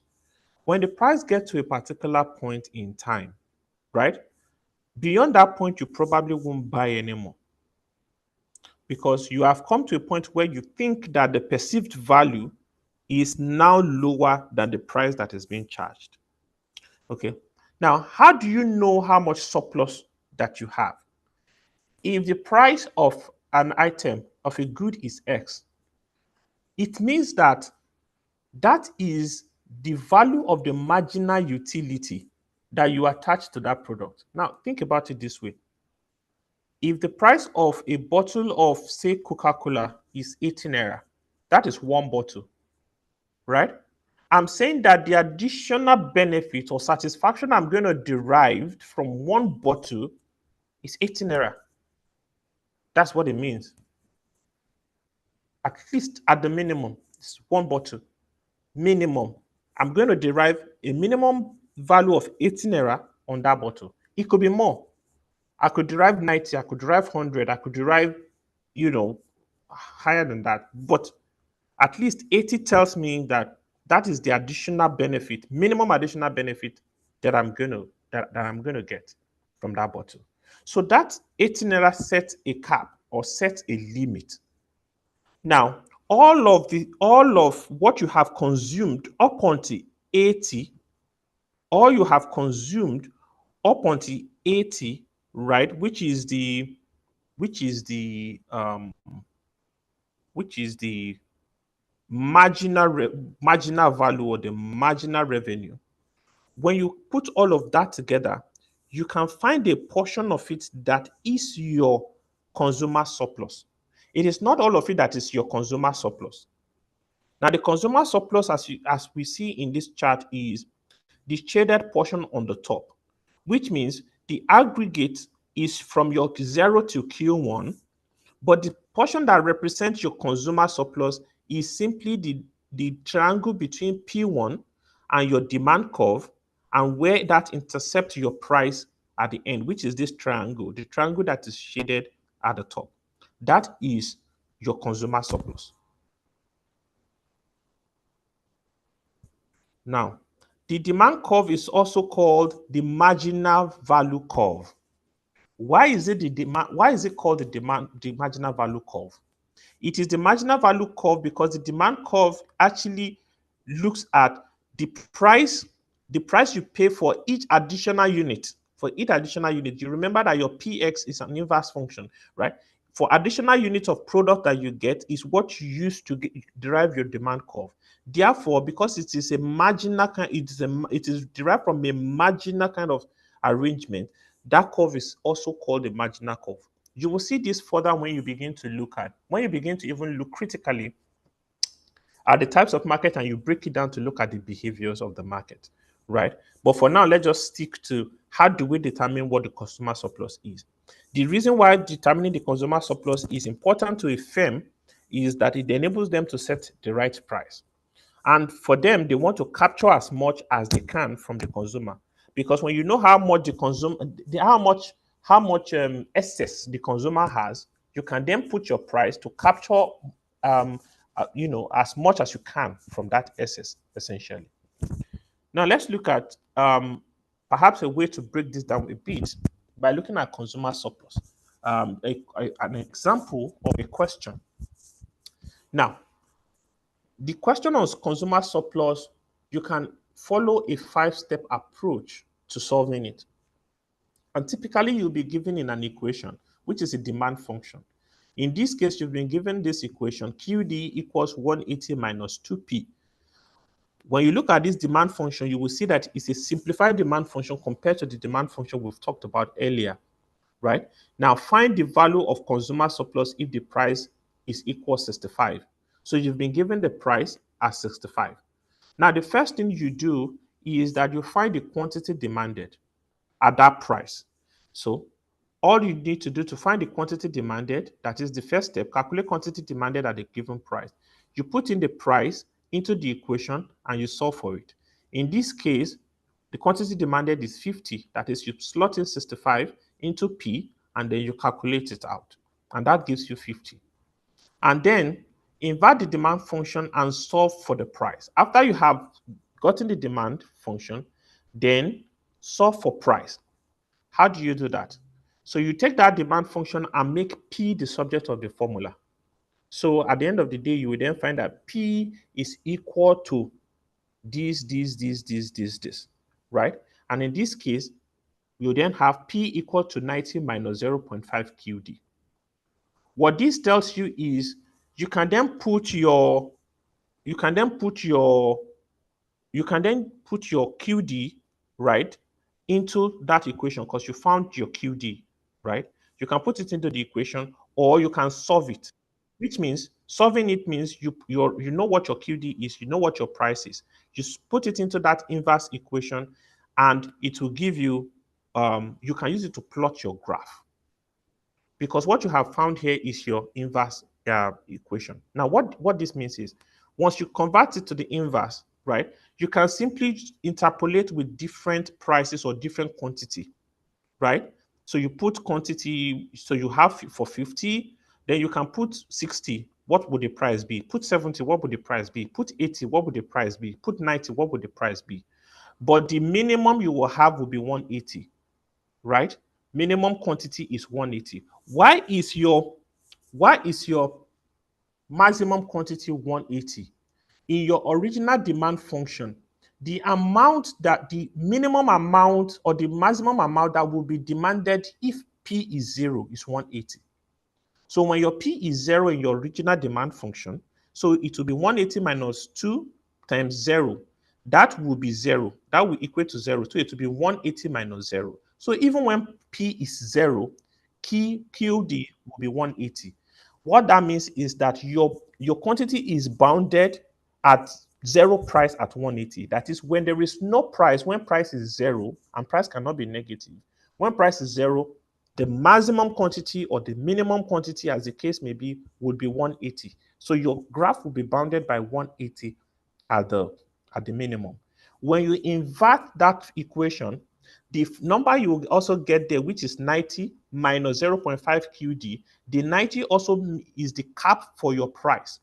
The explanation for the cap for your QD is also the explanation for the cap for your P. If you get what I mean, that is, if your QD is 0, then your 0.5 times 0 will simply evaluate to something. Then it means that your P would be 90, which means when quantity demanded is 0, your price will still be at 90.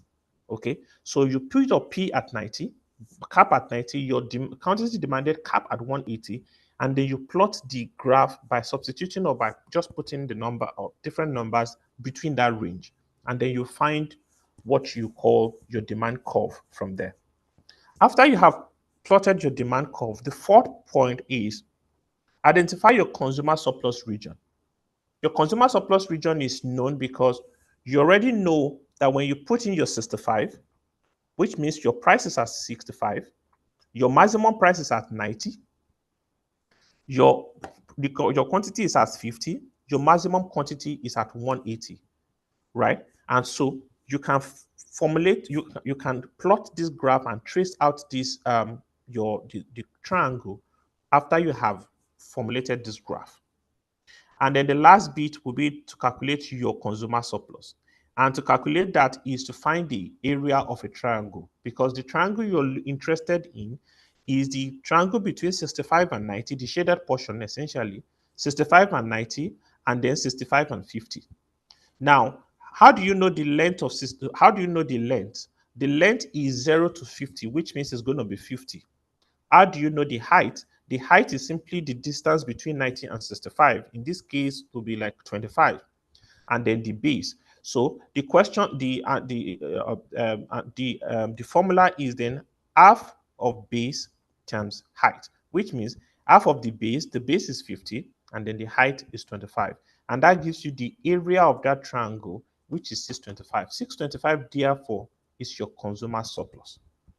So when you have a question on consumer surplus, which is which is typically when you have this kind of question, it may you can see that it even follows a five-step solution. This is one question that candidates find either because of the time you have to spend to solve it, or maybe because of the way the different steps you have to go through. They find it a bit technical. But if you follow these steps this way, again, remember that you do not have to plot or plot this graph. If it makes it easy, you plot this graph. If not, you really do not need the graph. The things you really need to be able to find is how do you find your base and height? And the way you find that is substitute your price into the original um, demand function, then do the inverse and calculate the inverse. The inverse lets you know your price cap. And so that tells you where the distance for your height, and your base, right, is what you already calculated when you calculate the QD. So you calculate the QD, and then you find the inverse to calculate your height. And that way you can then use your formula half base times height to calculate your consumer surplus. I hope it's a bit clear. What I mean is you really can take up step 3. You do not have to plot a demand curve, but you do have to do step 2, and you do have to do step 1 and step 2. Step 1 gives you your base. Step 2 gives you your height, and then step 5 gives you your consumer surplus. So you can do step 1, 2, and then 5. If you do step 3, then that's when you need to do step 4. So hopefully that's clear enough. All right. Just to round up on the theory of the firm and all of that, there are key elements of the theory of the firm that you need to be familiar with, especially because it is kind of different from what you might know or what you might be used to. And the first one is what is called economic cost or economic profit. Economic cost includes all remuneration needed to keep the productive resources in its current employment or to acquire the resources for productive use, which means everything you need to acquire your factors of production, right? The cost associated with it is called economic cost. Now, there is what we call the opportunity cost, right? Which is determined based on best use alternative. What do I mean? Let's say you have a building, right? Let's say you inherited a building and you just have it there, and you're thinking of using that building to start a small business, let's say poultry business, for example, and let's say you want to know how much that building is, or how much profit your poultry business is making. Let's say that in the first year you made 2 million from your poultry business, right? When you take out all of the other costs, maybe you come down to 2 million. You may take that 2 million as your profit, right? But that 2 million is really not your profit because the cost of that facility you're using for poultry has not been factored in. And you might think that, oh, it's my own, and therefore I don't need to put a cost to it. Yes, there is a cost to it, and the cost to it is called the opportunity cost. And the opportunity cost essentially is, look, if you do not use that building for poultry, is there something else you could have used the building for? And the answer to that is yes. You could have leased it out for another company to use. If you leased it out, maybe you can lease it out, potentially lease it out for 2 million. If you can potentially lease it out for 2 million in its current state, it means that the opportunity cost of that facility is 2 million. You should therefore impute that 2 million into your cost of production, which means when you are deducting all of the economic costs, you should include the opportunity cost, which is the cost of the facility, into it to be able to determine your economic, what we call your economic profit, right? So you should include opportunity cost. Now, how is economic profit different from accounting profit? Now, in the first instance I gave, where you pay salaries, you pay bills, and all of that, and you come at a profit of 2 million, that is your accounting profit. Your accounting profit simply looks at your accounting factors, which looks at the cost of what you paid for to employees, what you pay as taxes, what you pay for raw materials, and all of that. That is your accounting profit. But your economic profit takes into consideration opportunity cost.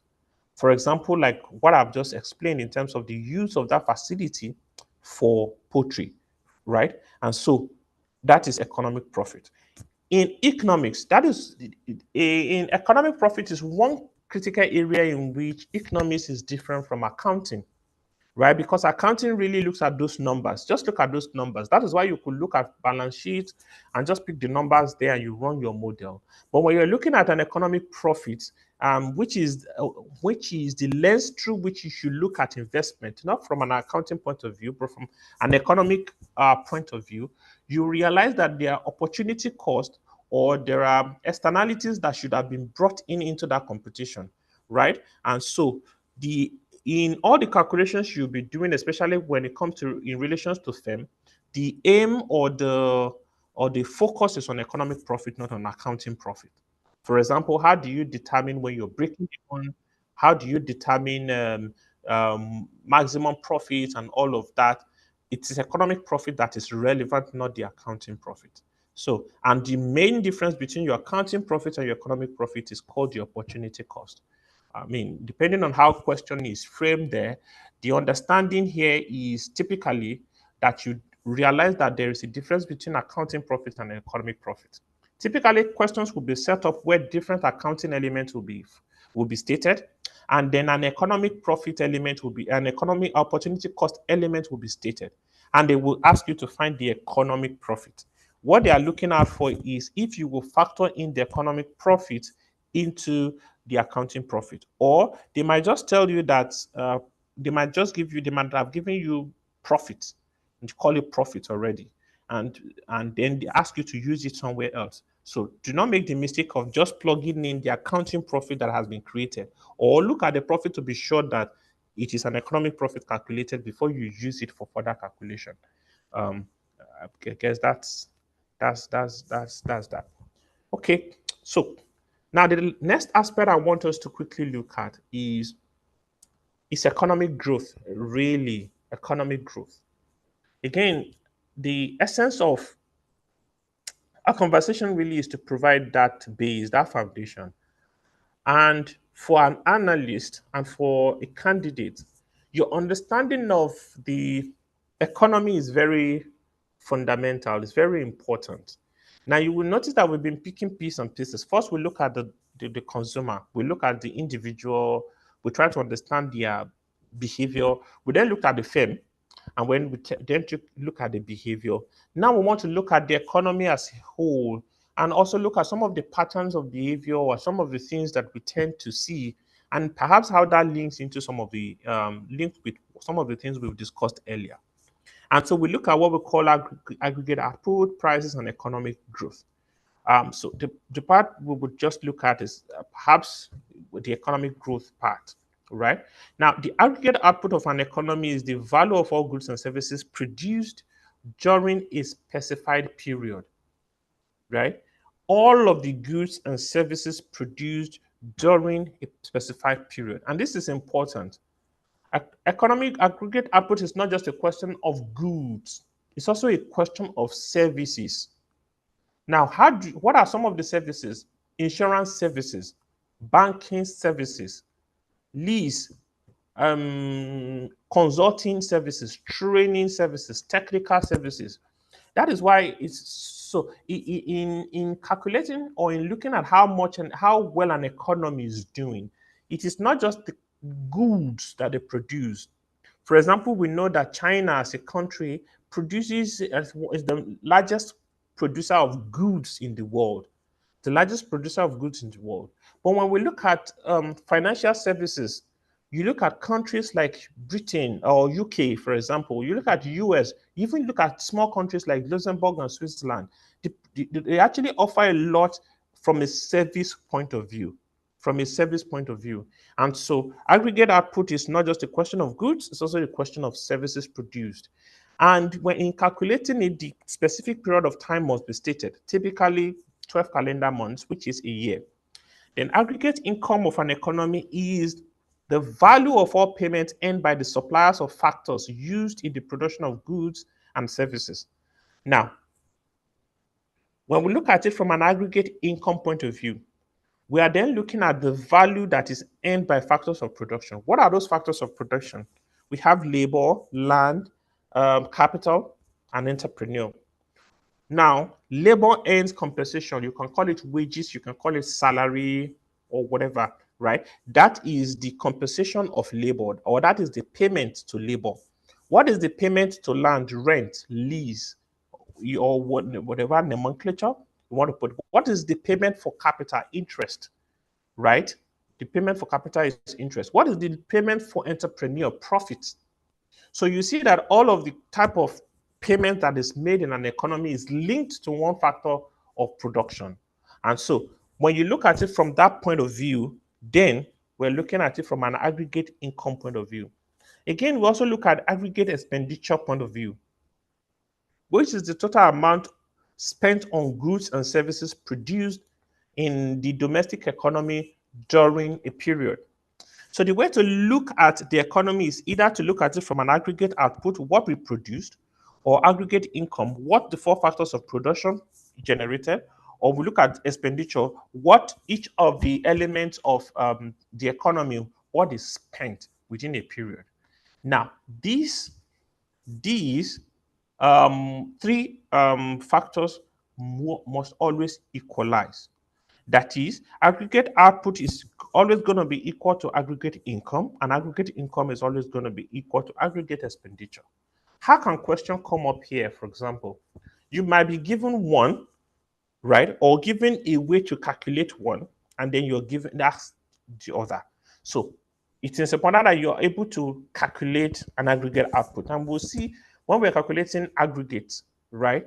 What are the things that we should consider and what are the things we should not consider? That is essentially what are the things that we should put into the calculation and what are the things that we should exclude from the calculation. Now, once you're able to get that right, just know that there is an equivalence between aggregate output, income, and expenditure, which means if you know one, you can apply that same number to the other, which means aggregate income and aggregate expenditure, right? So there's an equivalence between the three. So here now we want to look at um, the economy, and this is called the simple economy. It's called the circular flow. Now the circular flow helps us to understand some of the things we've talked about earlier in terms of demand. It helps us to understand it also a bit in terms of when we talked about firm. But I also think that one way in which you can understand this is to understand it from the policy point of view. I mean, some of us were already aware, what the monetary policy do, what government do, and all of that. And sometimes we're wondering how those decisions actually play, or how those decisions actually impact, on the economy. And this circular flow provides a frame for explaining what's going on. And so a good understanding of this frame would eventually help you to understand how to reason through when you begin to look at economic cycle, when you begin to look at policies, government policies like monetary and fiscal policies, when you begin to look at inflation, when you begin to look at employment. So let's look at this. Now, in this simple circular flow, this is called the simple economy. The simple economy contains, the reason why we call it simple, it contains only the household and the business firm. So imagine an economy where you only have households and business firm. When you expand it, you will see the expanded economy where you also have other factors, and we'll see that shortly. But in a simple economy, you only have household and business. What is the interaction of household and business? Interaction of household and business is that of factor of production, factors of production. Now, the essence of economics is the essence of economics is to move factors of production or resources to where they can be maximized. Move resources to where they can be maximized. It's the maximization of resources. So let's look at it from that point of view. What are the resources or what are the factors of production that the household possess? Number one is labor, the people working, right? When you have an household, you probably have someone, maybe the father, the mother working. They do any form of job, whatever it is, right? So you have that. They also have their savings because out of their income, right, there are two things they can do with it. They can either consume or they can save. Now, either they consume or they save is a decision that you will see how they make. But if they decide to consume it, right? If they decide to save it, right? It means that they would, they would, they would, they would give it to, let's say they give it to a bank. So let's say they save it in a bank. The business who needs capital will then go to the bank and borrow it. So you see that the bank is an intermediary that takes surplus from the household and pass it to the deficit, which is the business sector or the business firm. And that is what plays out practically today.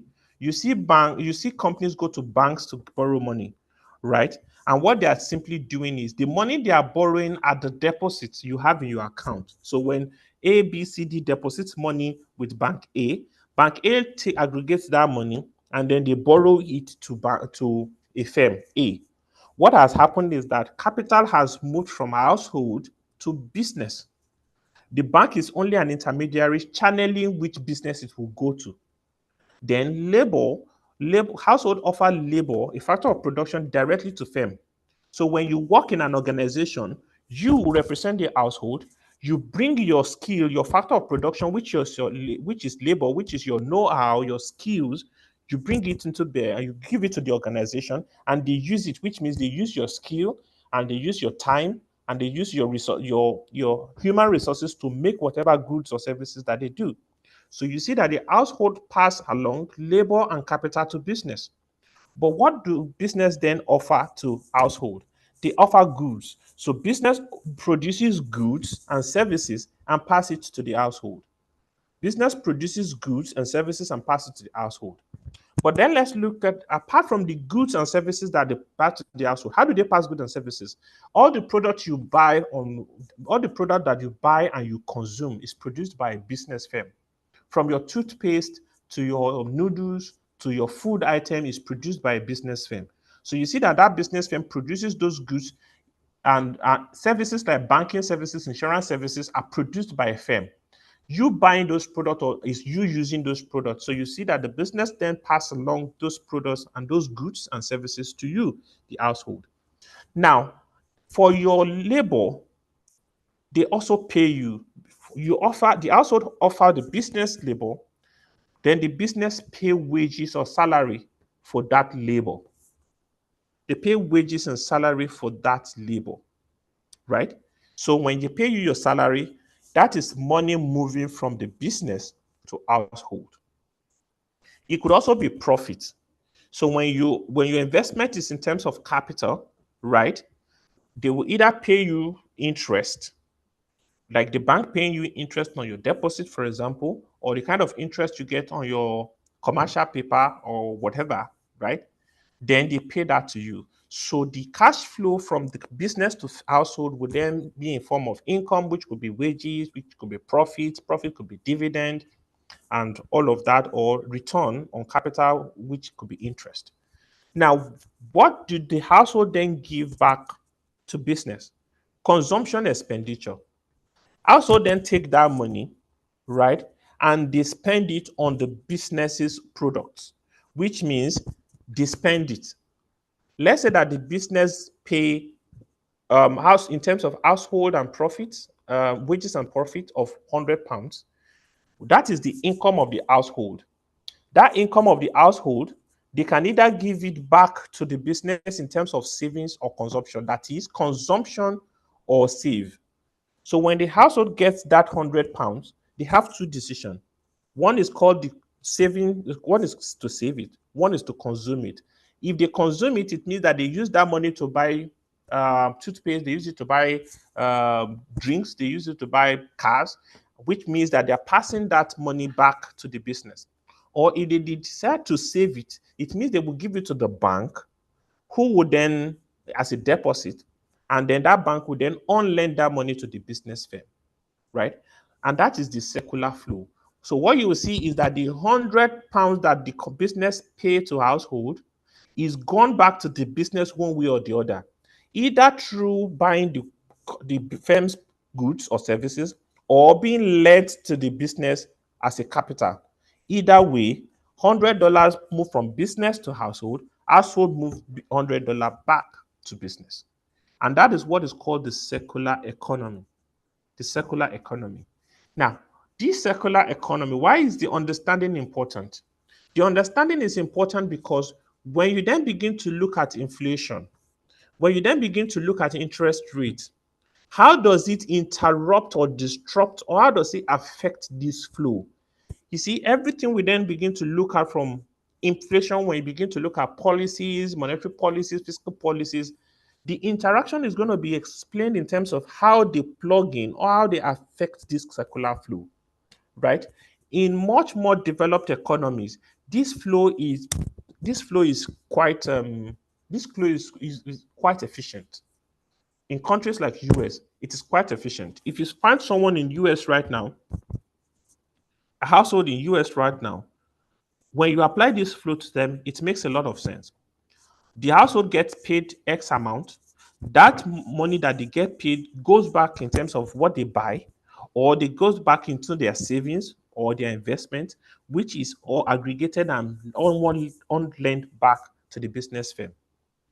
So, but in the places like Nigeria, the reason why you see this circular flow not so efficient is because, number one, a lot of people are not in formal employment. That's one.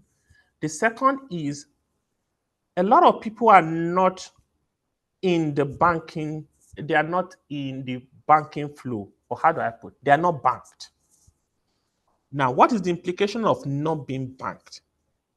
Remember that out of the £100 that comes to household, they can put some, they can save some. By saving some, they give it to the bank, which means that almost equivalent that amount will go back to business firm. If the business is not banked, it means that that part of that money, whatever they decide to save, does not go to the firm.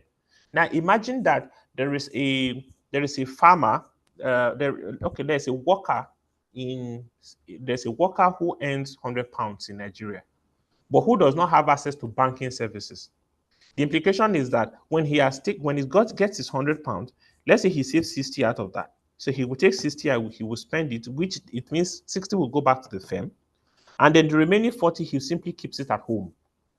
Now, you might think that keeping it at home, there's nothing wrong with it, but there is something wrong with it. It means that the business firm would not be able to expand because the business firm will only be able to expand if they're able to access capital for expansion. But because the household is not giving their money to an intermediary where the business firm can aggregate that money, they cannot expand. That is why you see that economic growth is hampered in countries like Nigeria, because we do not have financial system that is robust, or a lot of people happen to be outside of they are not banked, right? And so this flow is disrupted. Now, £100 comes to household, only 60 goes back to the firm. Now, the 60 that goes back to the firm will have to use that 60, right? It means that they will employ less or they will produce less. Whichever way, income to household will drop, and then what comes back to the business firm will drop further. And that is how that circular flow reinforces each other or reinforces. I'll just check if we have um, any question before we go on. Is there any situation where market structures will be related to the cost function? Maybe like price equal to marginal cost in a perfect competition. Like, can cost function suggest a particular type of market structure? The answer to your question is absolutely yes.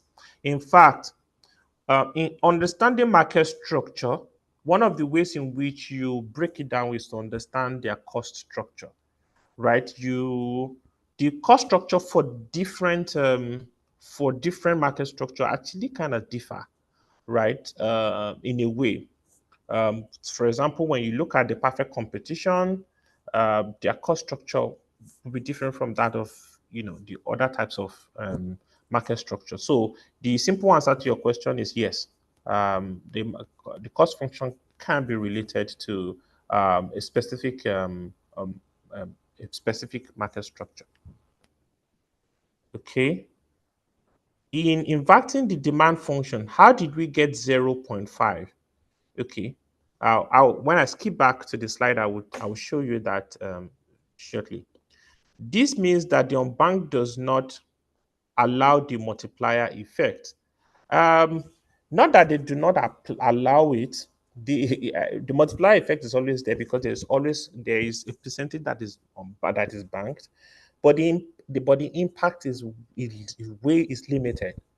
The impact of that effect is limited as compared to where you have more banked. And that is one of the advantages you see in developed economies, right? Where they have all of these things kind of in place, the multiplier effect, the rate at which the action can intensify or support the economy is stronger. But for less developed countries where you have large population from banks, you see that their growth is hampered. Not that there's no growth at all, but the rate at which they can grow is kind of limited.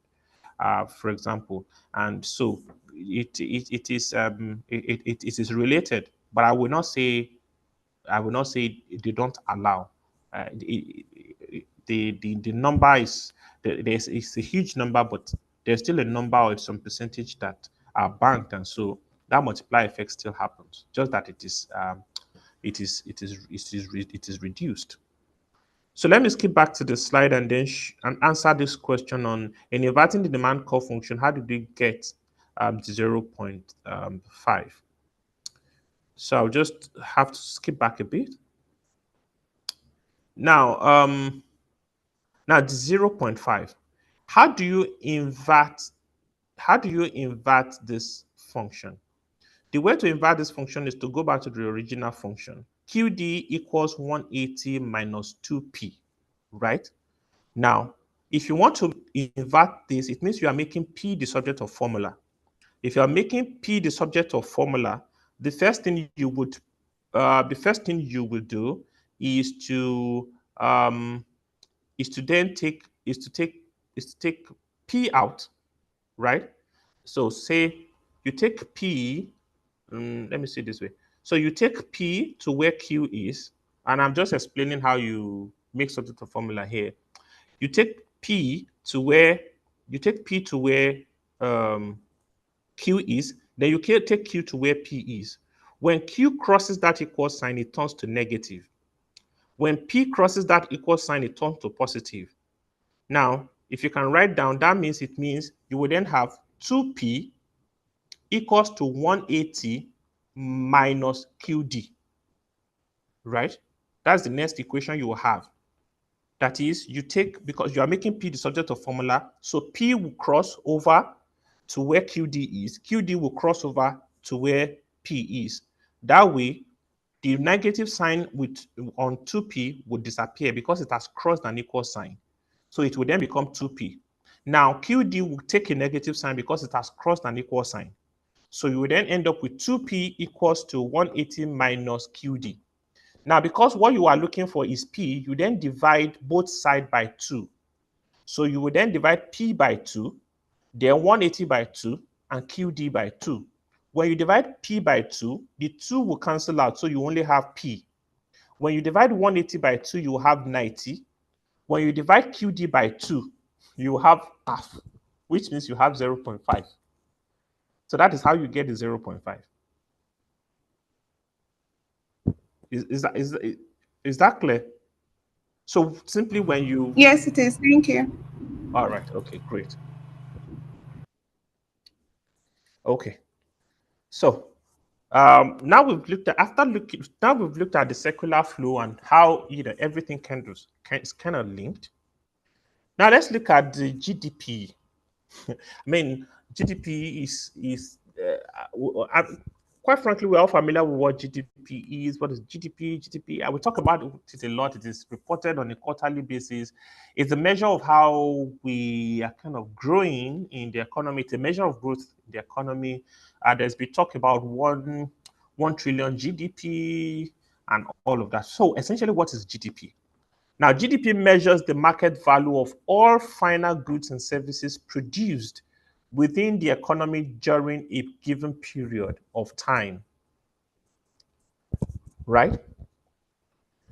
The final value, the final goods. And here it's important to begin to highlight a couple of things. One is it talks about market value. That is what it can be reasonably sold for at the market right now, current market value. So there has to be a market. It should be something that is tradable, something that has a market value.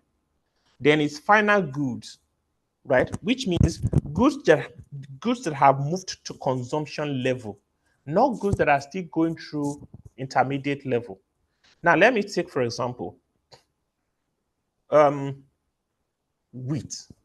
Do you then add up all the value of wheat we have in the economy, for example, all of the wheat produced in the economy? When you're calculating your GDP, no, you wouldn't use wheat because wheat is not a final good. Now, the reason why that is because you use wheat to make bread, to make cake, to make pasta, to make all those things. So it's not a final good, it's an intermediate good. So when you're calculating GDP, you're looking at final goods and services, right? Produced within an economy within a given period. So there has to be a defined period.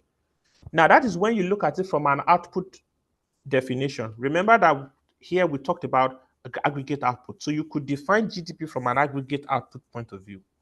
You could also define GDP as an aggregate income point of view, which is the aggregate income earned by all households, all companies, and the government within an economy within a given period. So you could calculate GDP based on output, or you could calculate it based on income. Again, income is based on the factors of production that each of these entities has given. The factors of production that household provided, we talked about two earlier. We talked about capital, we talked about labor. Labor is the biggest source, household is the biggest source of labor, right? Household also is one of the biggest source of capital because you see the money that companies are borrowing. Think about bond issues, for example. When there is a bond issue, let's say federal government issues a bond.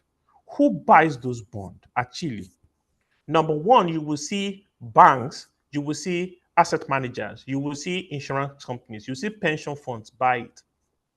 Fine. But those monies, do they belong to those entities? The answer is no. Those monies is aggregated from individuals. Now, take, for example, an asset management company. If an asset manager decides to invest in a bond, let's say a federal government bond, for example, where did they get the money from? They get those monies from their subscribers. They get those monies from their investor. Who are their investors? Household, mostly household actually. Excuse me. Mostly household actually. So you see that the banks, the asset manager, the insurance companies, and all of that, they are simply intermediaries. They aggregate capital from the surplus sector, which is the household, and they aggregate it and and transfer it to the deficit sector. The deficit sector in this case being the issuer, either a corporate entity or the government, right? So household is, they are a major supply of both labor and a major supply of capital. And so GDP measures the flow of output and income in the economy. So GDP helps to measure the flow. How much are we producing as a company, as a country, right? Um, if you think about it, the the if you think about what if you think about what we if you think about what we're producing, if you think about what we're producing some 20 years back compared to what we're producing now, take oil for example. In 20 years ago, thinking about the total number of oil wells we have and all of that, you will see that the volume we were producing, perhaps 800, 900 million barrels per day, is quite small compared to the what we produce today, right? Now, if you are to calculate our GDP based on that from an output point of view, the fact that our output from oil, for example, has increased from that last year to this year will give us a higher GDP. But my example is not correct technically for one reason. Crude oil is not crude oil is an intermediate product. It's not a final product. Nobody drinks crude oil. So you see, when you're calculating GDP, you don't simply just look at the volume of crude oil that is produced in a year, for example, because crude oil is not an intermediate, it's not a final product. Now, what are some of the questions you can get here? The questions you can get here from a GDP point of view could include the fact that they want you to be able to identify if it is a final product or not, if something should be included in GDP calculation or not.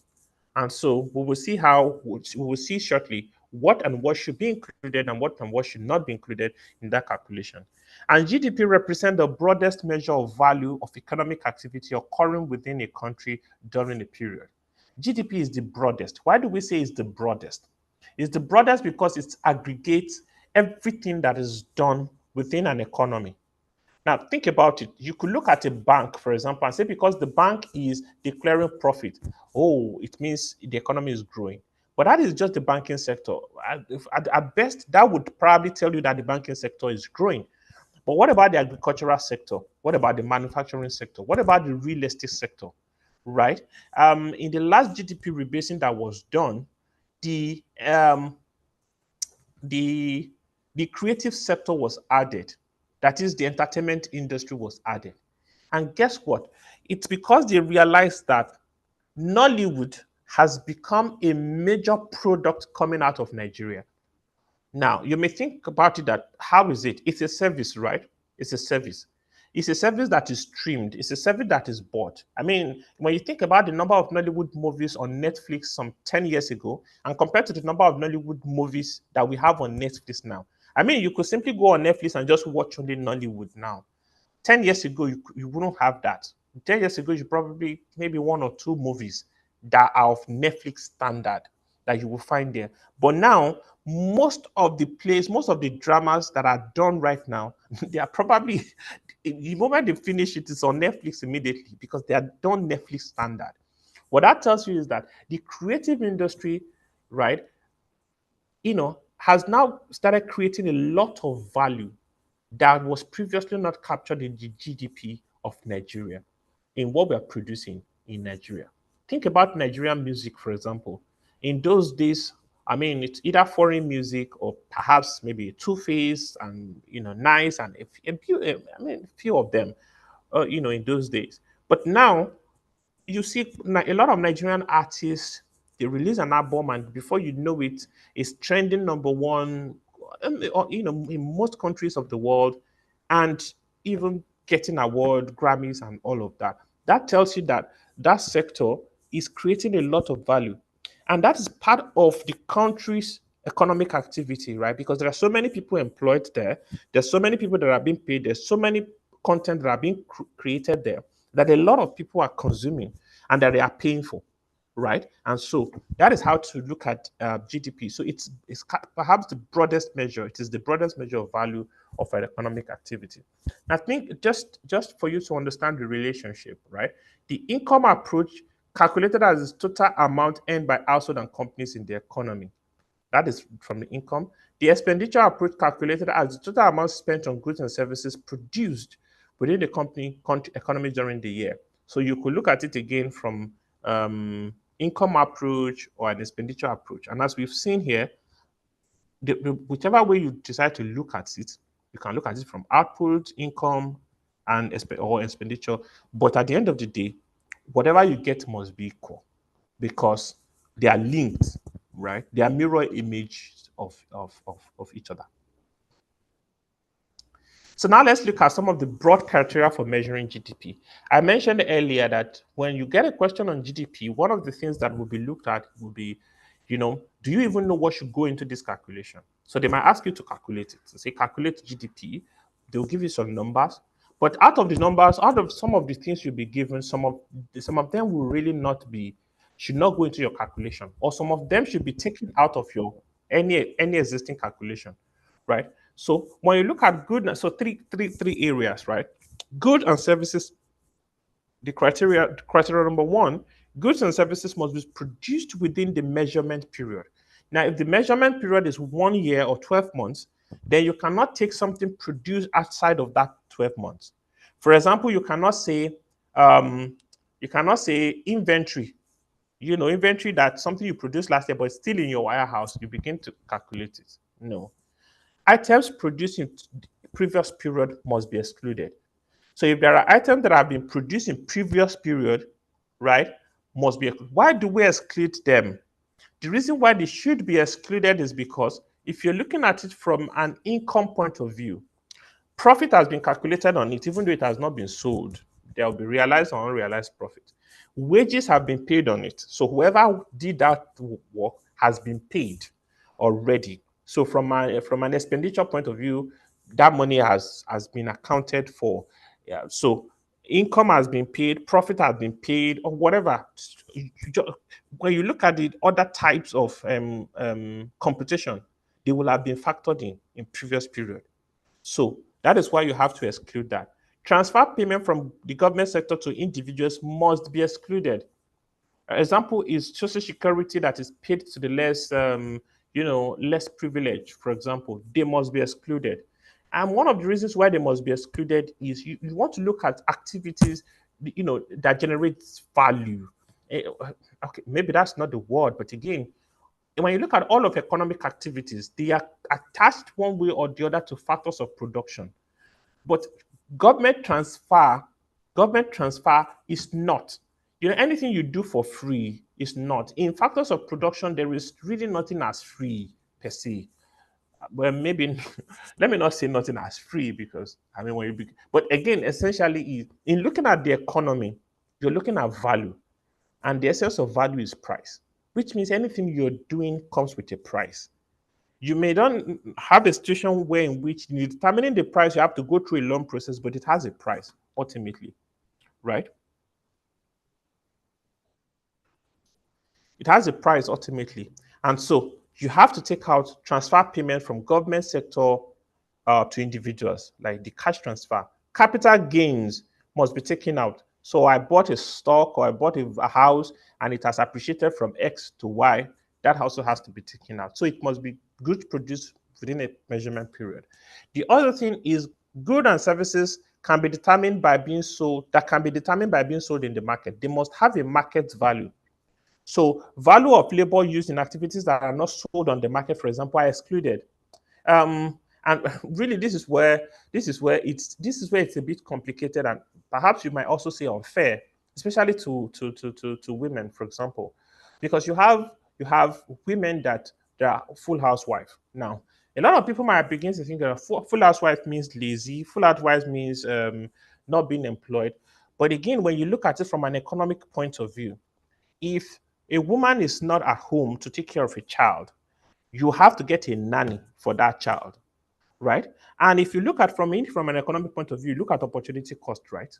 Right? Which means the opportunity cost is that this woman can decide to go and get a job on her own. And the fact that she does not get a job, that opportunity she's losing by not getting a job, by staying at home and taking care of the child is an opportunity cost. From an economic point of view, it should be factored in. And so those are some of the consideration, although in calculation you still take it out. But again, it just tells you that perhaps we need to, in advanced economies, they have found ways to actually bring all of those things into calculation because they know how important it is. If all of the women that are, that are, full out housewife decide to go to work today, a lot of people would have to work extra. In fact, the economy is going to feel it almost instantly. And so that tells you that there is value there, and so it should be valued. Byproducts of production processes are also excluded if they have no explicit market value. Then only final goods and services are included, and I've explained this. Intermediate products, that is, product that will still be used to make other products, are typically excluded. And how do we value, final products? This just shows you a way of valuing final products. Let's say that a farmer produces wheat. Let's just say wheat, right? And then the a miller then gets the wheat from the farmer at 0.5, right? It means that the value that the farmer has created is 0.5, which means the value of planting the wheat and harvesting it up until the point of selling it is what 1.5. The value added is 0.15. Now the miller takes it, processes it, and then gives it to the baker. Then that is, will have blended it or whatever, gives it to the baker. Now, if the receipt is 4.6, it means that the value that the baker has added is 0.31, right? Because it looks at it from the value it takes it from the farmer to the value it's now giving it to the baker. That's 0.31 pounds. Now, the baker will then take it to the retailer. Let's say the baker then gives it to the retailer at 0.78. Your retailer could be your supermarket. The value added by the baker will be 0.32, right? And then the retailer will sell it to the consumer for 1, maybe as bread now at 1. The value added by the retailer is 0.22. So when you look at the final product, which is 1, and all of the value added from the beginning of the stage of that wheat, from planting to bread, is going to be 1. That is how you see that the output is actually equal to income. Because when you look at all of the income, the 0.5 is income to the farmer, 0.31 is income to the miller, 0.32 is income to the baker, and 0.3 is income to the retailer. And just also to look at um, nominal GDP, um, real GDP, per capita GDP. Essentially, nominal GDP measures GDP at current prices. Real GDP measures prices factoring in inflation, right? As if the original prices were used. Per capita GDP takes your GDP and then divides it by the total population, right? And from a GDP point of view, GDP is often used to measure your standard of living. And so when we look at GDP across the G7, for example, you will see in the chart by Statistens, for example, you see that the per capita GDP in US is 69, Canada is 52, Germany is 50. What that tells you is the reason why a lot of people want to emigrate to those countries. Because if you are in US, the average you would earn would be around $69. I mean, calculate $69.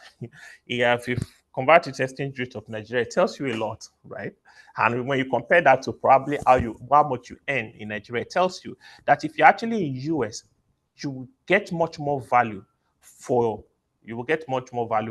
maybe your factors of production. That's a way to look at it. This is for the expanded economy, but I think our time is kind of our time is used. But I think I think we've used it a bit well. But I'll just pause here and take questions. I'll skip back to the the class and just see if there are questions, new questions that might have come in, and also maybe just give a bit of time to look if there are questions or any area you want me to go back to before we close. Again, the essence of this is to provide that frame for you to begin to think about economics. It's quite interesting when you look at it, but again, also to probably help to begin to as you begin to study it really. So, do we have any question? Any further question aside the ones we've already treated on the or we've already treated on the chat?